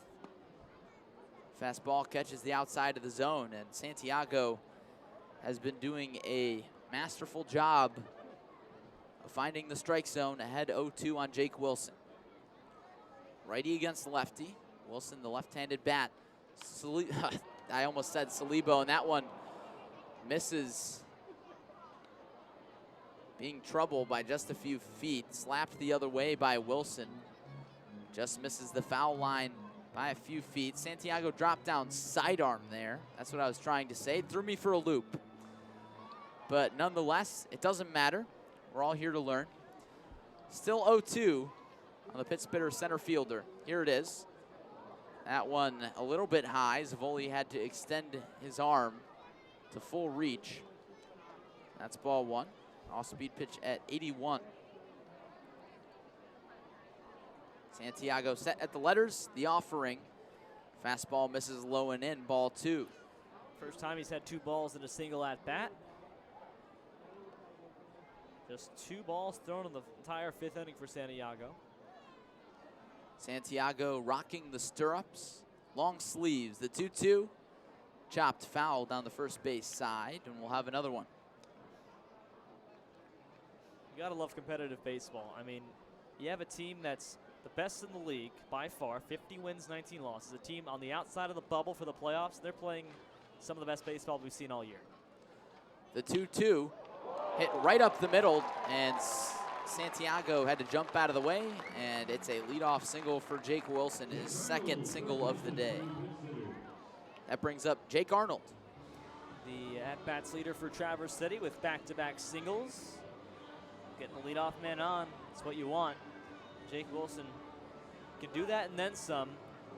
He's batting in his last 9 games, .412. And we've got him in the 5-hole. That shows you how deep this team is. Jake Arnold steps to the dish with a .224 average. 2 home runs, 13 RBIs. Pitch to him. Fastball that just misses on the outside corner. The throw back to Santiago is off his glove, gets away, but Wilson not going anywhere. Thanks for joining us. 10-7 ball game. A game of the year candidate with the playoff spot on the line for Rockford. The runner goes, the 1-0. The pitch is in the dirt. And an awkward take from Arnold. He fell down, and Wilson takes second base without a throw. Arnold kind of corkscrewed himself into the ground there, trying to twist himself to get that baseball. He swung and missed. Stolen bases. Both teams are just killing it on the base paths right now. Traverse City's 4 for 4 after stealing 6 bags yesterday. Santiago from the stretch, the 1-1. Nice curveball right down the middle of the plate. And it's 1-2 now on Arnold, the first baseman. Walked and scored in the second inning. And grounded out to short and had a sacrifice bunt earlier in the game. The 1-2 to him. Does an offer at a breaking ball well outside. Nice stop by Zavoli.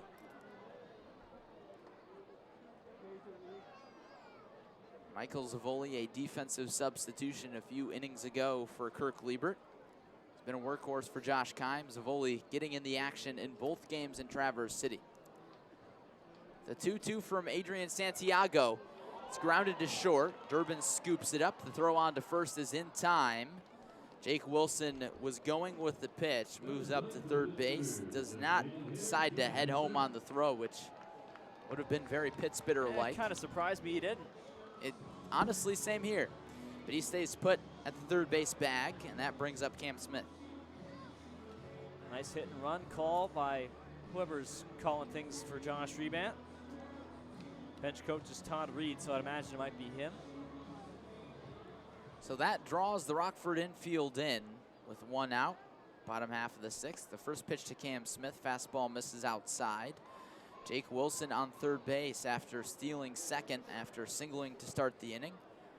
Moved up to third on that ground out. Santiago from the stretch, the 1-0. Chopper 2 hopper, fielded by Durbin. The throw goes to first after he looked back. Jake Wilson. Really nice play by Caleb Durbin. Fundamentally sound there. Holds the runner at third base, and that's 2 quick outs. Excellent job on a chopper 2 hopper. Caleb Durbin does what he's got to do. Look back the runner at third base, and Wilson wasn't going anywhere. He knew that he would have been dead. And makes the easy play. It is Durbin, and Santiago battles back with 2 balls on the infield after Wilson gets second base to start the inning. So Rockford lucky that didn't bounce over Durbin's head on this bouncy turf field. Here's Adam Proctor, who's done a lot of damage with 1 swing of the bat. A 3-run home run back in the 2nd inning. The first pitch to him. Curveball, strike 1. That was a nice pitch. Santiago's got everything in his arsenal working tonight. Has been arguably Rockford's best reliever thus far. Arguably? Has not allowed a run yet. Not arguably, he has been, but a runner on third, so a run just 90 feet away. The 0-1, another nice curveball called strike 2. So Santiago, the righty, ahead on the lefty Proctor, 0-2. Proctor, the left-handed hitting, right-handed throwing catcher. 1 for 3 with the aforementioned 3-run home run. The 0-2 to him. Check swing, did he go? The fastball just outside the zone. He did not go, says Connor Kroll, the third base umpire. Carl Gieske making the appeal. Connor Kroll ruled he did not go around. So the first ball of the count. Santiago pounding the zone, not missing much. The 1-2 to Proctor. Swing and a miss, strike 3. So Santiago strands a runner on third base. He has been lights out for Josh Keim and Rockford. It is 10-7. That is the first strikeout for Rockford pitching today. And that ends the 6th inning. We're heading to the 7th, 10-7 Pittsburghers.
Back here in Traverse City, a 10-7 ball game in favor of the Pittsburghers. It's been a seesaw battle. Let's take a look at the out-of-town scoreboard. Fond du Lac had 13-5 on the lowly last place Battle Creek Bombers. Kenosha continues to stay hot, riding the win streak, ahead 6-3 on Wisconsin Woodchucks on the road. Madison and Wisconsin Rapids tied at 2 in the top half of the 6th. And then the game that everybody has eyes on in the division, Kalamazoo 2, Kokomo 2, getting late in the second game of the second consecutive doubleheader for those 2 teams. Top half of the 6th, tied at 2. Cory Berberian. And Larry Larson. Kevin Hahn's the new pitcher for the Traverse City Pittsburghers, an ERA of 0.46. in 5-0 his record, 22 games he's appeared in. Last pitched against Green Bay on Sunday, 1 scoreless inning, allowing just a walk and struck out 2. Hahn from San Mateo, California, graduated senior from Stanislaus State, staying in his home area. Opposing average of 188, so Rockford faces Kyle Jones, a 6-2 starter, Chase Gearing, a very good long inning reliever, Luke Little, who is perhaps Traverse City's best reliever who can throw hard, and Kevin Hahn, who owns the top ERA on the team today at 0.46. It's 10-7 Traverse City, top 7. Kevin Cronin faces Hahn, the first pitch from Kevin Hahn, a curveball down the middle for a strike. Hahn does not throw very hard, the righty, at 6'4", 185. That curveball just 74, but induces weak contact and strikes out a ton. Here's the 0-1 set and pitch to Cronin. It's a slider on the outside corner of a strike, 0-2. Cronin was grounded out on a fielder's choice back in the second for an RBI, grounded to first base in the third, then walked on 9 pitches in the fifth. He's 0 for 2 with a run batted in. Left fielder who's 1 for 18 this season. Here's the 0-2 from Hahn to him. Curveball, wave and a miss, and down he goes. 3 straight curveballs to the outside half of the plate, and Cronin strikes out. K number 1 for Hahn, and the 5th for the Rockford hitters today. Well, now it looks like the back end of the Pittsburgh's bullpen is really bringing their strikeout stuff at the right time. They've got the 3-run lead getting late in the game. Rockford needs to find their bats because their playoff hopes can hear the fat lady singing. Here's pitch to Michael Zavoli's in for a strike. A fastball from Hahn, low and away. Of course, no lead is safe in this game. We've seen the lead change a handful of times. But against Kevin Hahn, who knows? Here's the 0-1 to Zavoli. Breaking ball right down the middle for a strike. A 12-6 hook, 0-2. Zavoli pinch hit for Kirk Liebert, who went 0 for 1 and struck out looking against Luke Little back in the 5th. So Zavoli is nothing out of 1. 0-2 pitch from Hahn. The righty set to the letters and deals. Curveball grounded to second base. It 3-hops Camilletti to his left from the grass, throws on to first for the out. And there's 2 down. 10-7 Traverse City, top half of the 7th. Stretch time coming up, but first Matt Higgins with 2 out and nobody on for Rockford. How about the day for Matt Higgins? 3 RBIs, 2 solo home runs. He's really been the spark that this lineup has needed. He started the game with that solo shot, the first leadoff home run for Rockford this season. And they needed a spark at the top of the lineup, and I think Higgins has found a home there. First pitch to him, a curveball that falls on the outer edge, a strike from Hahn. But is it too little too late? We'll find out.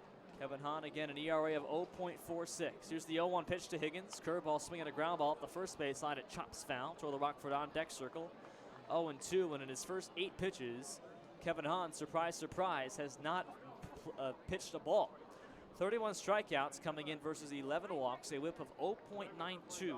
His last run allowed, earned run, came on June 19th. 0-2 pitch to Higgins, high and away, 1-2.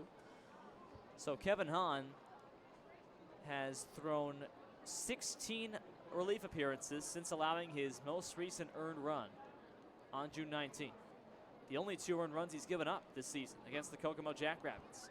1-2 the pitch to Higgins on the way. Fastball, wave and a miss, and down goes Higgins. A fastball low in the zone, and Higgins swings through it. A 1-2-3 for Kevin Hahn. 10 pitches, just 1 ball. Stretch time in Traverse City, Michigan. A sellout crowd on hand. A 10-7 lead for the Pittsburghers.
Stretch time complete. The fans have yet to sit, most of them here. A sellout crowd in Traverse City, Michigan of 4,000 plus. The previous record set on July 31st against Kalamazoo, 4,168. So whatever our final number is here today will exceed that. 10-7 Spitters, bottom 7 coming up. I can only imagine what their playoff atmosphere is going to be like. First 1,000 fans get rally towels. They're going to have a red out. This place is going to be jumping. Everyone should get a rally towel for that. That's what we're really talking here. And you had a good suggestion. You wear red, you get a tickets for $1. That's a great marketing ploy. First pitch to Riley Bertram, swing and a miss. A hard fastball from Adrian Santiago to begin the bottom half of the 7th. Of course, we were talking with some people from Traverse City. They brought in an outside marketing team. Talking with Josh Reband, this community has really embraced the Pit Spitters because they are the only really semi-pro sports team in Northwest Michigan. 0-1 pitch, Bertram squares to bunt, doesn't put it down. He went around for strike 2. Because the Tigers are so far away, this is the only baseball team. You don't really have anything other than Michigan and Michigan State in the heart of the state. Nothing up here by the Leelanau Peninsula. So this is your sporting entertainment, and the fans come out in droves, and Rebant loves the support, and he knows it works in recruiting players. 0-2 from Santiago, fastball fouled away to the backstop. Fastball's at 90 from Adrian, who through 2 innings has allowed just 2 base hits, left 2 on base, thrown 32 pitches, 24 of them strikes, 8 balls. Ahead 0-2 on Bertram, who has singled twice and walked. He's 2 for 2 with an RBI. Here's the 0-2 pitch from Santiago. Curveball's high and outside. Of course, the nearest team, I guess, at the semi-pro level or pro level is the West Michigan Whitecaps in Grand Rapids, which is a solid 3 hours away from Traverse City. 1 ball, 2 strikes to Bertram, the pitch.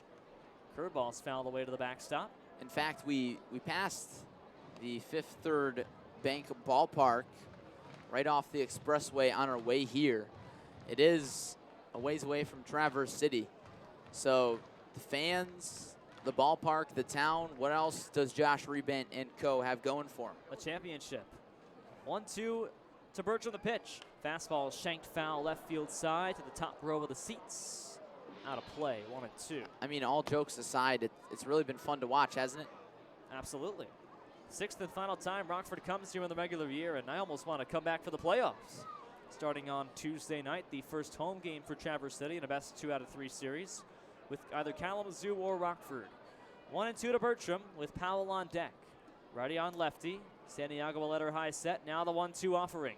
Fastball slung outside. 2 balls, 2 strikes to Bertram, the switch hitting shortstop from Michigan, native of Zionsville, Indiana. Playing his 29th game with Traverse City.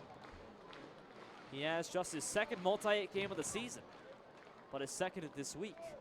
Here's the 2-2 pitch. Curveball, wave and a miss, and down goes Bertram. Swung under a curveball from Santiago. That's his 2nd strikeout for Adrian, the 2nd strikeout for Rockford pitchers in this game. So the defenses and pitching starting to settle in here. We haven't had a run since the 4th. All at the wrong time for Rockford. A run in every inning until the 4th, and now the last few innings have been the polar opposites. Goose egg for every inning. And Adrian Santiago has been lights out for Josh Keim, finally finding somebody that can slam the door. First pitch to Nick Powell, curbs down the middle for a strike, 0-1. Powell is 0 for 4 with a fly-out, line-out, fly-out, and a ground-out. Powell, the only one who has not been on base today for Traverse City. Here's the 0-1 pitch, curveball again down the middle for a strike. 0-2, and just one of 2 players with no hits for the Spitters, he and Jake Arnold. Also the only player who has not scored a run for Traverse City today. It's 10-7 Spitters, bottom 7, 1 out, nobody on. 0-2 to Powell, the lefty. The righty Santiago comes set and throws the 0-2. Fastball's fouled away left side. It dawned on me that just now, thinking about it a little bit, the Pit Spitters might be the foremost dominant baseball team in the state of Michigan. The Tigers terrible this year.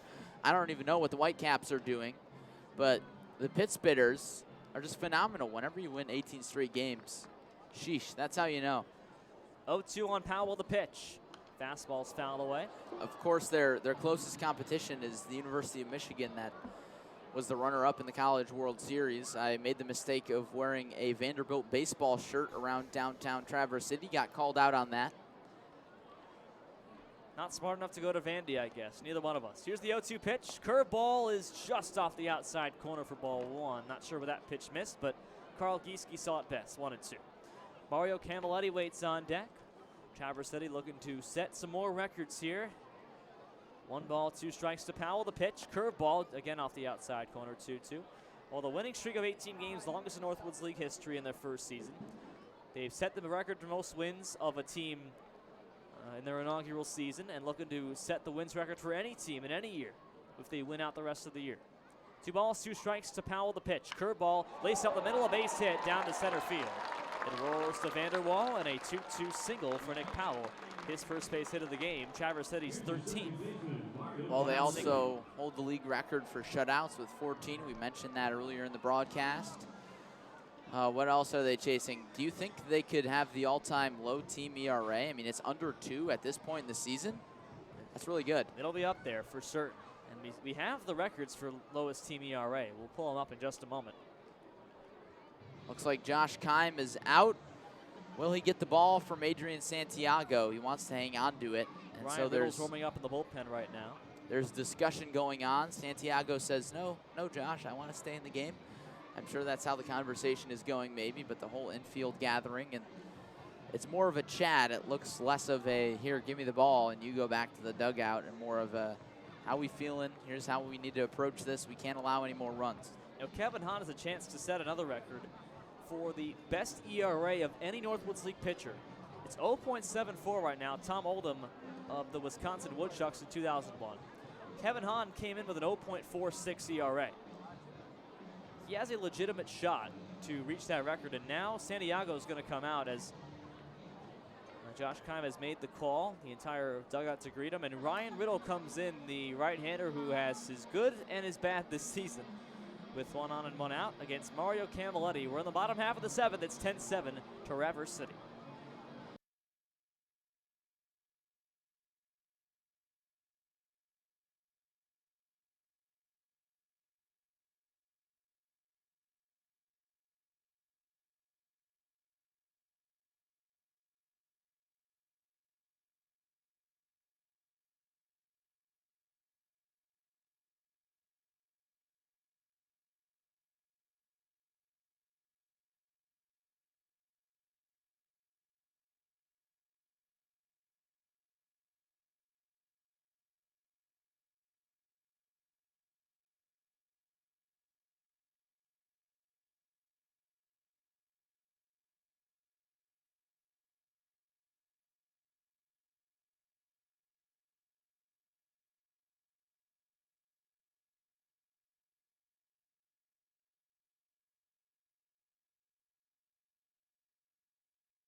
Bottom 7, Traverse City 10, the Rockford Rivets 7.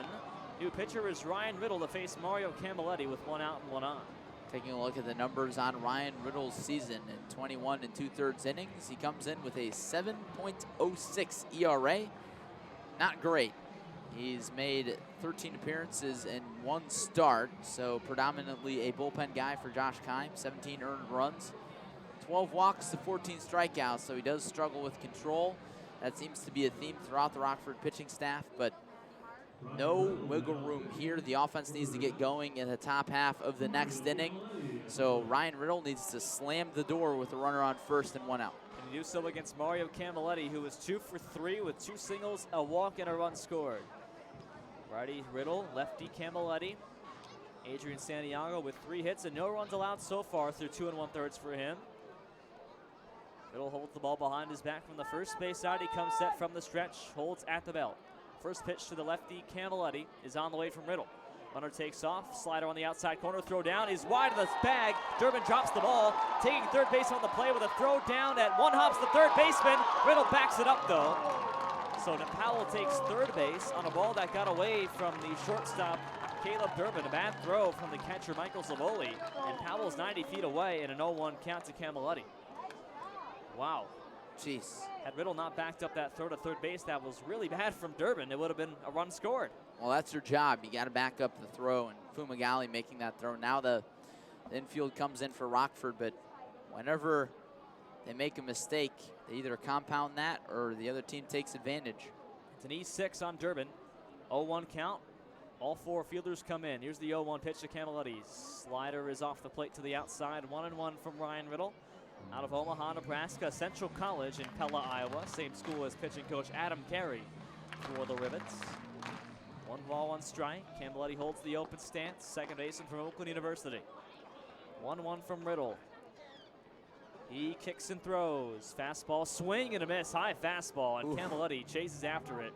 That's been in the outfield all night long, but no dice. It's 1-2. Yeah, if he connected with that, that would have all but ended this game. Camilletti doesn't have a home run yet this season, so maybe he's due. Here's the 1-2 to Camilletti with Slayton on deck. Powell at third and 1 out. Riddle holds to the belt for the 1-2. Now he throws. Fastball's up and away. Well, Camilletti only had 2 home runs with metal bats at Oakland, so doesn't exactly have light tower power, but a hitter for average. 10-7 Traverse City. Bottom 7, runner on third and 1 out for the Spitters. Looking to extend this lead and knock Rockford out of the playoffs. 2-2 from Riddle to Camilletti. Here's the pitch. Fastball hit on the ground to shortstop to his right. Durbin dives to cut it off. Run comes home. Durbin slings it on to first, and it's off the bag anyway. An infield single and an RBI for Camilletti. Durbin playing on the grass, had to move to his right, knocked the ball down, but threw wildly. It's a base hit, though, for Camilletti. And a run scores from Powell, 11-7 Traverse City. Well, that's the disadvantage of drawing the infield in, but the Rockford Rivets were faced with no choice there. And Durbin did a really nice job of knocking that ball down, preventing it from getting to the outfield. He did all he could, got up pretty quick as he could, and kind of lost the handle on it. He had no choice but to go to first, and the throw was very late, so Camilletti with an RBI single, and Powell scores easily from third. Batter is Michael Slayton, righty on righty. Riddle offers the first pitch. Fastball down the middle, strike one. Runner takes off. Oh, hit off the head of Riddle. The throw down from Zavoli hit off the back of the neck, of Riddle, not his head. So Riddle appears to be all right. Zavoli and the entire infield consoles him on the mound off the pitcher's rubber, and taking second base on the play is Mario Camilletti. First time we've seen that all season. And Zavoli just plunked Riddle in the back of the neck, and he didn't see it coming. He's looking back towards second base. What can go wrong will go wrong, and it's all going wrong for Rockford this inning. Another runner in scoring position. And you know what? I hate to say it, Cory, but you can see the season slipping away in front of our eyes, because Kalamazoo, 3-2 lead over Kokomo. Traverse City has scored 5 unanswered runs. It was 7-6 Rockford in the bottom of the 4th. Now it's 11-7 Spitters in the bottom of the 7th. 0-1 to Slayton with Camilletti on second. Ryan Riddle, after just being plunked in the neck, fires the pitch. It's a curveball that's laced to center field. Coming on Vanderwall, a couple steps to his left to make the catch. Camilletti fakes a tag to third base, does not go. The throw is right there to shortstop Durbin to cut it off. So 2 down, Camilletti at second base, a 4-run Spitter lead. The run charge to Adrian Santiago, so his final line is 2.1, 2 1/3, 3 hits, 1 earned run, 2 strikeouts, and no walks. Batter is Andrew Morrow for Traverse City. Rockford trails by 4, Kalamazoo up by 1. They just got a run across. A single by Joel Brewer of the Growlers with one run to play, looking to sweep a doubleheader and knock Rockford out of the playoffs. First pitch to Morrow from Riddle is fouled away third base side. Andrew Morrow has a 3 RBI double and a bunt single in this game. He's 2 for 4 with 3 RBIs and a run scored. Morrow in this series is 3 for 7 with 6 runs batted in, most of any Spitter player. No balls and a strike, righty on righty. Camilletti on second with 2 out. Riddle looks to escape the 7th inning. Holds on the first base side of the belt. The righty Riddle rocks and fires the 0-1. It's a fastball to the knees for a strike. 0-2 on the third baseman Morrow, the junior from Michigan State. Morrow, who back on August 2nd against Kenosha, back on Friday, was 6 for 6 with a home run. 6 for 6 was Andrew Morrow. He's been the best Spitter player as of late this past week and a half. 0-2 on Morrow. Riddle sets and looks back as the shortstop Durbin covered second base, and Camilletti had to scoot on back to the bag. We've played 2 hours, 55 minutes here in Traverse City. A gorgeous night, pitch black skies overhead. Few clouds to be seen throughout the entire evening. A sellout crowd in Traverse City. 11-7 Spitters, bottom 7 over Rockford. 0-2 now on Morrow. Here's the pitch. Curveball is up and away, ball 1. Of course, fireworks coming up after this matchup, so I suppose that's something to look forward to for Rockford. A final fireworks show on this tour, unless Kokomo has some tomorrow night, a Saturday night, so I guess there's a good chance. A ball and 2 strikes to Morrow with 2 out. Riddle deals. Slider grounded to second base. Backing up to play it is Fumagalli on to first for the out. Low throw to right is in time. And that retires the side. So a run across for Traverse City. 1 run on 2 hits, 1 error and 1 left. After 7, Spitters 11, the Screws 7.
You go to the top of the 8th in Traverse City, Michigan, Pitt Spitters Park. New pitcher for the Spitters is Pat Holfield, the righty. Pat Holfield, a predominantly relief pitcher for the Traverse City Pitt Spitters. He's got 17 games under his belt, 4 starts, 47 1/3 innings, so he's pitched a lot. He's allowed 11 earned runs on 36 hits. He's walked just 14 batters and struck out 31. Good for an ERA of 2.09. So Rockford facing some of Traverse City's best down the stretch of this game. Already down, and it's looking more and more like a mountain to surmount. Holfield, a reliever who has turned into a starter the last few weeks of the season. Last appeared against Lakeshore back on Monday, allowed 5 runs in 4 innings. Facing Durbin, Vanderwall, and Steinbach, righty on righty. First pitch to Caleb Durbin is a fastball up and in. 4 ball 1, 11-7 Traverse City, top half of the 8th. Rockford 6 outs to make up 4 runs.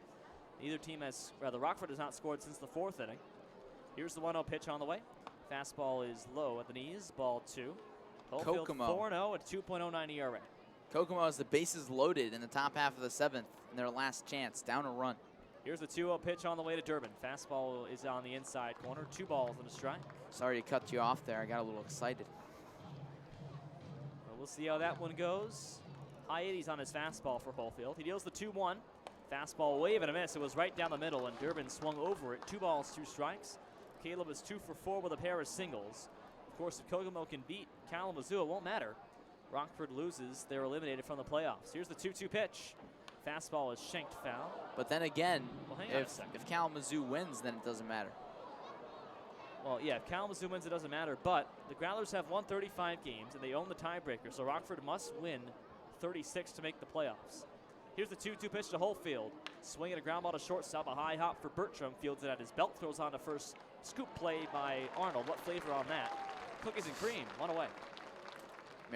Maybe cherry flavored? Well, we saw a cherry shop. What's the name of that cherry shop we saw? Cherry Republic. Yes. Delicious. Great. A lot better than Banana Republic, I'll tell you that. They got cherries everywhere. Cherry gummy bears we had. Or Cherry, like literally everything. Everything. Cold brew coffee, chocolate cherry. That was not my personal favorite, but they had cherry lemonade, cherry sweet tea, cherry candy, cherry chocolate, cherry wine. First pitch to Vanderwall as a check swing for a strike on a breaking ball. Kokomo's out of their final out. Bases loaded and 2 away against Eamon Horwedel, one of the better relievers on the Kalamazoo side. The ball's in a strike to Vanderwall, who has scored 2 runs and singled today. 0-1's floated high, 1 ball, 1 strike. Vandy is 1 for 3 on the day with a single and a walk. The only Rockford player with multiple runs scored. Lefty batter against the righty Holefield.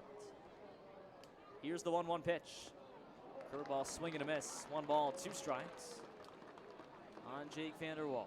Holefield from Jefferson University in Philadelphia, native of Schwenksville, PA, in the Philly area. 5'7", 195 is Pat Holefield. Righty on lefty, 1-2 on Vanderwall. A square stance staring in. He throws. Fastball's up at the letters and inside. 2 balls, 2 strikes. Alex Steinbach would be next. In fact, he will be with 1 out and nobody on. 11-7 Traverse City. Top of the 8th. Rockford at the plate, leading 4 runs at least in 6 outs. Here's the 2-2 pitch. Fastball wave and a miss. Down goes Jake Vanderwall. Swings under a fastball from Holefield. His first strikeout of the game. 2 out, nobody on. Well, the Pittsbitters aren't doing Rockford any favors and helping them come back, as you might imagine. The Pittsbitters just don't do anybody any favors. Their bullpen is rock solid. They don't walk a lot of guys. Rockford does. They don't commit a lot of errors. Rockford does. Traverse City, the second best defense with just 69 errors in 69 games entering today. Now, they've got 3 today. First pitch to Steinbach's a strike. But that's out of the ordinary, and that might explain why we're in such a high-scoring affair. But the pitchers are very good, and down the stretch of this game, it's going to be hard for Rockford. 0-1 curveball on the outside corner check swing, no go, says the first base umpire. 1 ball, 1 strike. Batter is Alex Steinbach, who's 2 for 4 with 2 singles and an RBI and a run scored. Holefield from the windup, the 1-1 pitch. Strike 2 and an off-speed pitch.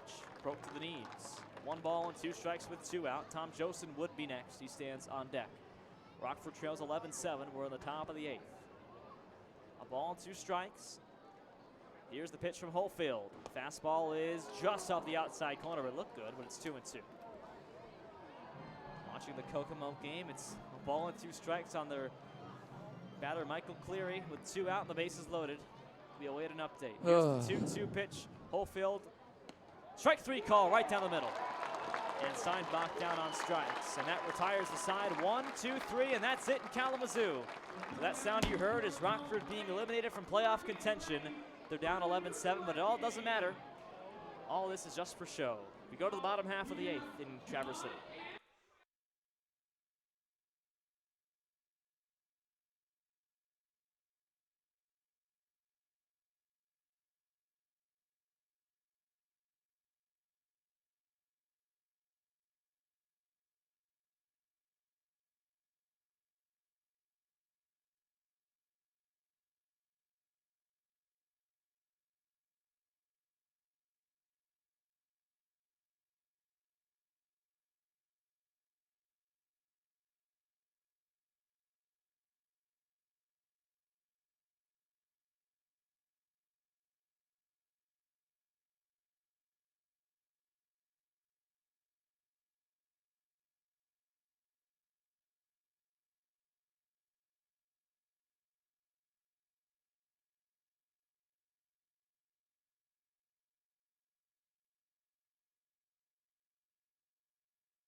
Bottom half of the 8th, 11-7, Traverse City over Rockford. Jake Wilson leads off against Ryan Riddle. It's lefty batter, righty pitcher to begin the home half of the 8th. A game that is all for naught. Rockford eliminated from playoff contention with a Kalamazoo victory just seconds ago. But at the same time, as Pat Holyfield struck out his last man up, Alex Steinbach. So it's all for show here the last 3 games of the season. Ugh, that's a tough one to swallow because this team has shown up day in and day out. They've worked hard. They've busted their butts. They really wanted to make the playoffs. And quite frankly, I know half of those guys on Kalamazoo didn't want to make the playoffs. They all want to go home, and probably half of them are going to go home. So it sucks. It really does. First pitch to Jake Wilson after that scathing review was a fastball that's hit deep to center field. Moving toward the gap is Vanderwall. He's got room to run it down and make the catch head high. Well, do you disagree? I'm not going to make an opinion on that. I mean, do we know it's facts? I mean, it appears as if D1 guys would want to go home before D2, D3 JUCO guys. And regardless of how many D1 guys are on Josh Rebant's side, Josh Rebant said he talked to guys before the season in the fall and said, look, the summer 72 games, can you play the entire summer? That's why only 4 hitters have left this Traverse City team. And he says he recruits for character as well. So these are all high character guys. First pitch to Jake Arnold's off the plate, ball 1. For Traverse City, that is. We're not talking about Kalamazoo. And Josh Rebant fielded an excellent team, a team that is ready for a championship run, honestly. Fouls back the 1-1 does Arnold. It's rather 1-0. It's 1 ball, 1 strike. And so we asked Rebant straight up before the game, who would you rather play in the playoffs, Kalamazoo or Rockford? He said, well, Kalamazoo, just because we end our season there. And, of course, after this, Traverse City will go to Kalamazoo for 3 games. 1 ball, 1 strike, pitches high, 2-1. 2 regular season games and the first of a 3-game series on Monday evening. So that is going to be a series to watch. Powerhouse D1 versus Josh Rebant's squad. 2-1 low and away a fastball. 3-1 from Riddle to Jake Arnold, who has a walk and a sack bunt today. Who do you like in that series? Kalamazoo and Traverse City. Give me the Josh Rebants. I will take them as well. 3-1 pitch on the way. Fastball's low and outside. 5-pitch walk to Jake Arnold. So they played 2 games in Kalamazoo to end the season. These Spitters and Growlers. And the Growlers won't have much to play for. They've made their playoff spot. They know with a win today they're in. Traverse City wants the win record. They want 53 wins on the season to set the wins record set by Wisconsin Rapids in 2017 with 52 wins. So they'll have stuff to play for, but nonetheless, it's a game where a series where you can't show any cards at all. If you have any trick plays, don't run them until you get to the playoffs. Any secret things you have up your sleeve if you're Rebant or Pachaki for Kalamazoo. It's going to be really interesting to watch. Throw back to first, and Arnold's upstanding. Cam Smith, the batter. It reminds me of a situation that the Cubs ran into. They played the Pirates before the wild card game in 2015, one of the last few series of the season. First pitch to Smith, righty on righty. A fastball. It's fouled back near us, just to our left. And Jake Arrieta, Rockford's ace, we wish. Casey Ford, Rockford's ace. Yeah, Chicago's ace, pitched a game on Sunday Night Baseball against the Pirates and went out there with a whole different game plan. They laid out 2 game plans, one for the wild card game, one for that Sunday Night Baseball game. The ball's in a strike to Smith. Pitch is a slider low. And Arrieta went, I want to say, 8+ innings. Maybe he threw a complete game shutout against the Pirates. One of the last few regular season games with a completely different game plan that he has never approached the Pirates with before, and it worked. And then he went out in the wild card game and dominated there as well. 1-1 fastball just off the outside corner. So maybe we'll see something like that from Josh Rebant, who certainly has all sorts of tricks up his sleeve, but we will not see their 2 best pitchers in that road series with Kalamazoo, because we saw Andrew Hoffman, and today we saw Kyle Jones. So 2 of the best pitchers, they will not pitch right away, at least in that initial 2-game regular season series. A 2-1 pitch was just fouled away, 2-2. Austin Shea goes tomorrow for Traverse City, a senior from Toccoa Falls. 4-0 with a 3.72 record. And then on Sunday to end the season for Traverse City, it's Sean Hoey, a reliever, making his second start of the season. ERA of 8, winless and lossless. 2-2 now, the pitch to Smith. Slider is inside, ball 3.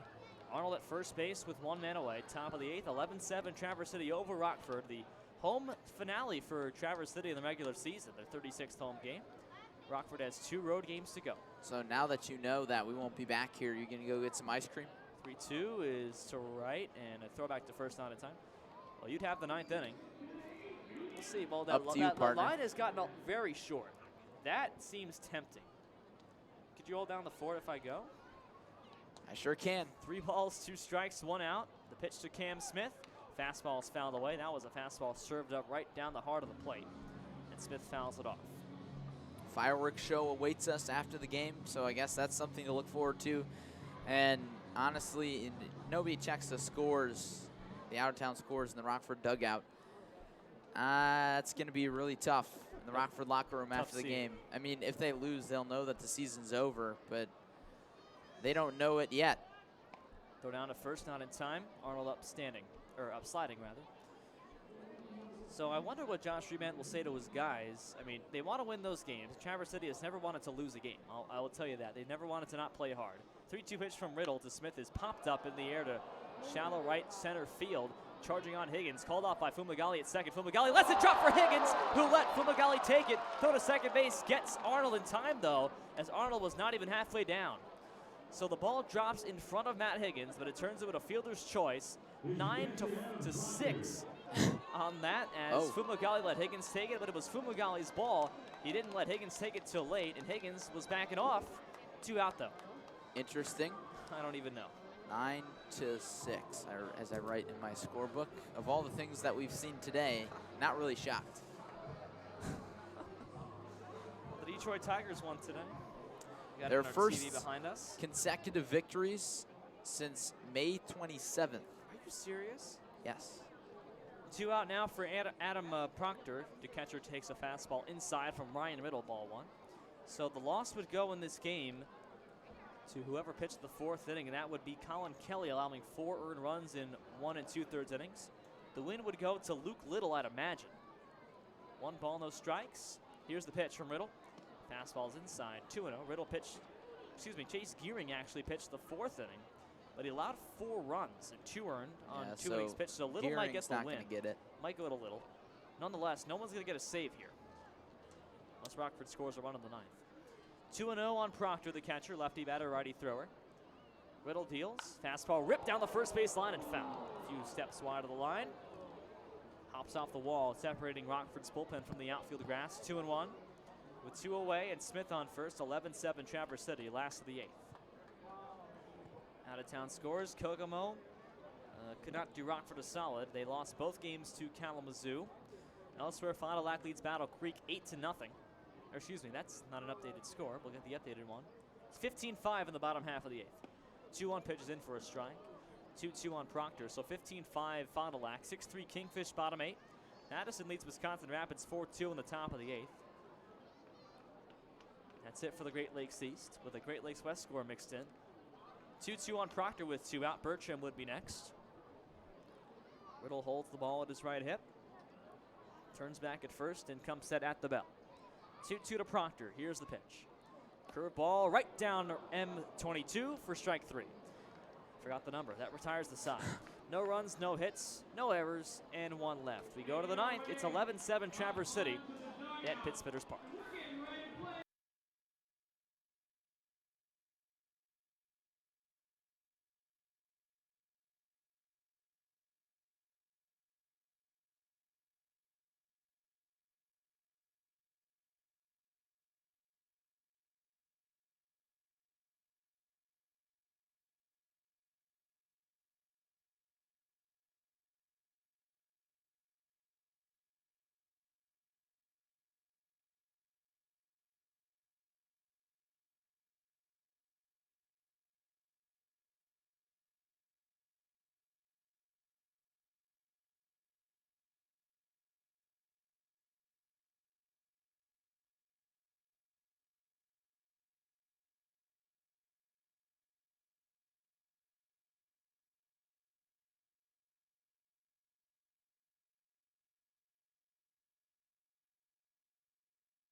Back here in Traverse City, Michigan, Larry Larson alongside Cory Berberian. Cory has indeed made his ice cream run. So it'll be Tom Jostin, Anthony Fumagalli, and Cory Wright up for Rockford in their last chance. Joe Pace on now to pitch. The 6th pitcher of the evening for Josh Rebant, the redshirt junior from Michigan. California native. The first pitch to Tom Jostin, big hack, fouled straight back for strike one on a fastball at 91 miles per hour. Anthony Fumagalli on deck, as I mentioned, and Cory Wright. Should any of those guys reach, Kevin Cronin and Mike Zavoli follow, the last of the Rockford order. Tom Jostin has one base hit today, an RBI single in the 4th. The 0-1. Another pitch that was identical to the last one, a foul back to the screen on another fastball at 91. So the count now quickly 0-2 on the Rockford DH. 2 flyouts for Jostin and a swinging strikeout, other than that RBI single in the 4th. Season's already over for Rockford with Kokomo's loss to the Kalamazoo Growlers. The 0-2 to Tom Jostin, swung on and missed. Strike 3 as Joe Pace sets down Jostin on 3 pitches for the first out of the inning. So looking on the concourse, I do not spot Cory Berberian. I'm sure he'll be back soon with ice cream in hand. In the meanwhile, here's Anthony Fumagalli. He's reached 3 of his 4 plate appearances, a single and a run in the 2nd inning, reached on an error in the 3rd, reached on a hit by pitch in the 6th. The first pitch to him, slow breaking ball called strike. 0-1 on number 1, the Rockford second baseman. Gotta hand it to this squad out of Rockford. They've really fought through and through all season long. It's tough to see them lose. Another curveball, another called strike. 0-2 on the Rockford second baseman. Fumagalli from Purdue Northwest has been a nice solid addition to Josh Keim. Usually hits in the 9 spot, bumped up to the 6 spot today. Joe Pace looking for his 2nd strikeout. The windup and the pitch. Fastball high, his first ball of the outing. So no strikeouts in the entire game until the 5th inning, and they've come in a deluge. 8 strikeouts now for the Rockford order since the 5th inning. The 1-2 pitch swung on and missed by Anthony Fumagalli. 2 outs, 2 swinging strikeouts for Joe Pace. And now Rockford's last chance is the pitcher turned first baseman Cory Wright. The entire sellout crowd at Pittsbitters Park has stuck around. 11-7 Traverse City, top half of the 9th, 2 outs. Rockford down to their final out. Little do they know they have been eliminated from playoff contention. Still fighting to the very end. Fireworks will follow the final out. Joe Pace from the windup, the kick, and the first pitch. Cory Wright taking all the way, watches a curveball right down M22 for strike 1. Crowd still making noise. A great atmosphere for baseball on the Leelanau Peninsula. Cory Wright rests the bat on his shoulder, awaits the 0-1 from Joe Pace. Another curveball, another called strike. Joe Pace absolutely pounding the zone. Has Rockford down to their final strike. The crowd rises to its feet. Pittsbitters looking to make the finishing touches on an 11-7 victory. The kick and the 0-2 to Cory Wright. Check swing. The appeal, did he go? No swing, says the third base umpire. Ball 1. Joe Pace again elected to go curveball, and Cory Berberian is back with ice cream. Running into the booth. He'll unmute his mic here. Cory, do you want to be on the play-by-play? 1 ball, 2 strikes. I don't know who's at bat. It's Cory Wright. Joe Pace, the lefty, over the head windup, and here's the 1-2 pitch. Curveball is down. A check swing from Wright. Did he go? No. 2 balls, 2 strikes. Back-to-back check swings. What flavor ice cream do you have? Cookies and cream. 2 guys online in front of me. Just 2. Took me the whole inning to get it. Slow-moving ice cream stand, but it's the 9th inning. 2 balls, 2 strikes to Wright. Kevin Cronin waiting on deck. Nobody on. 11-7 Traverse City.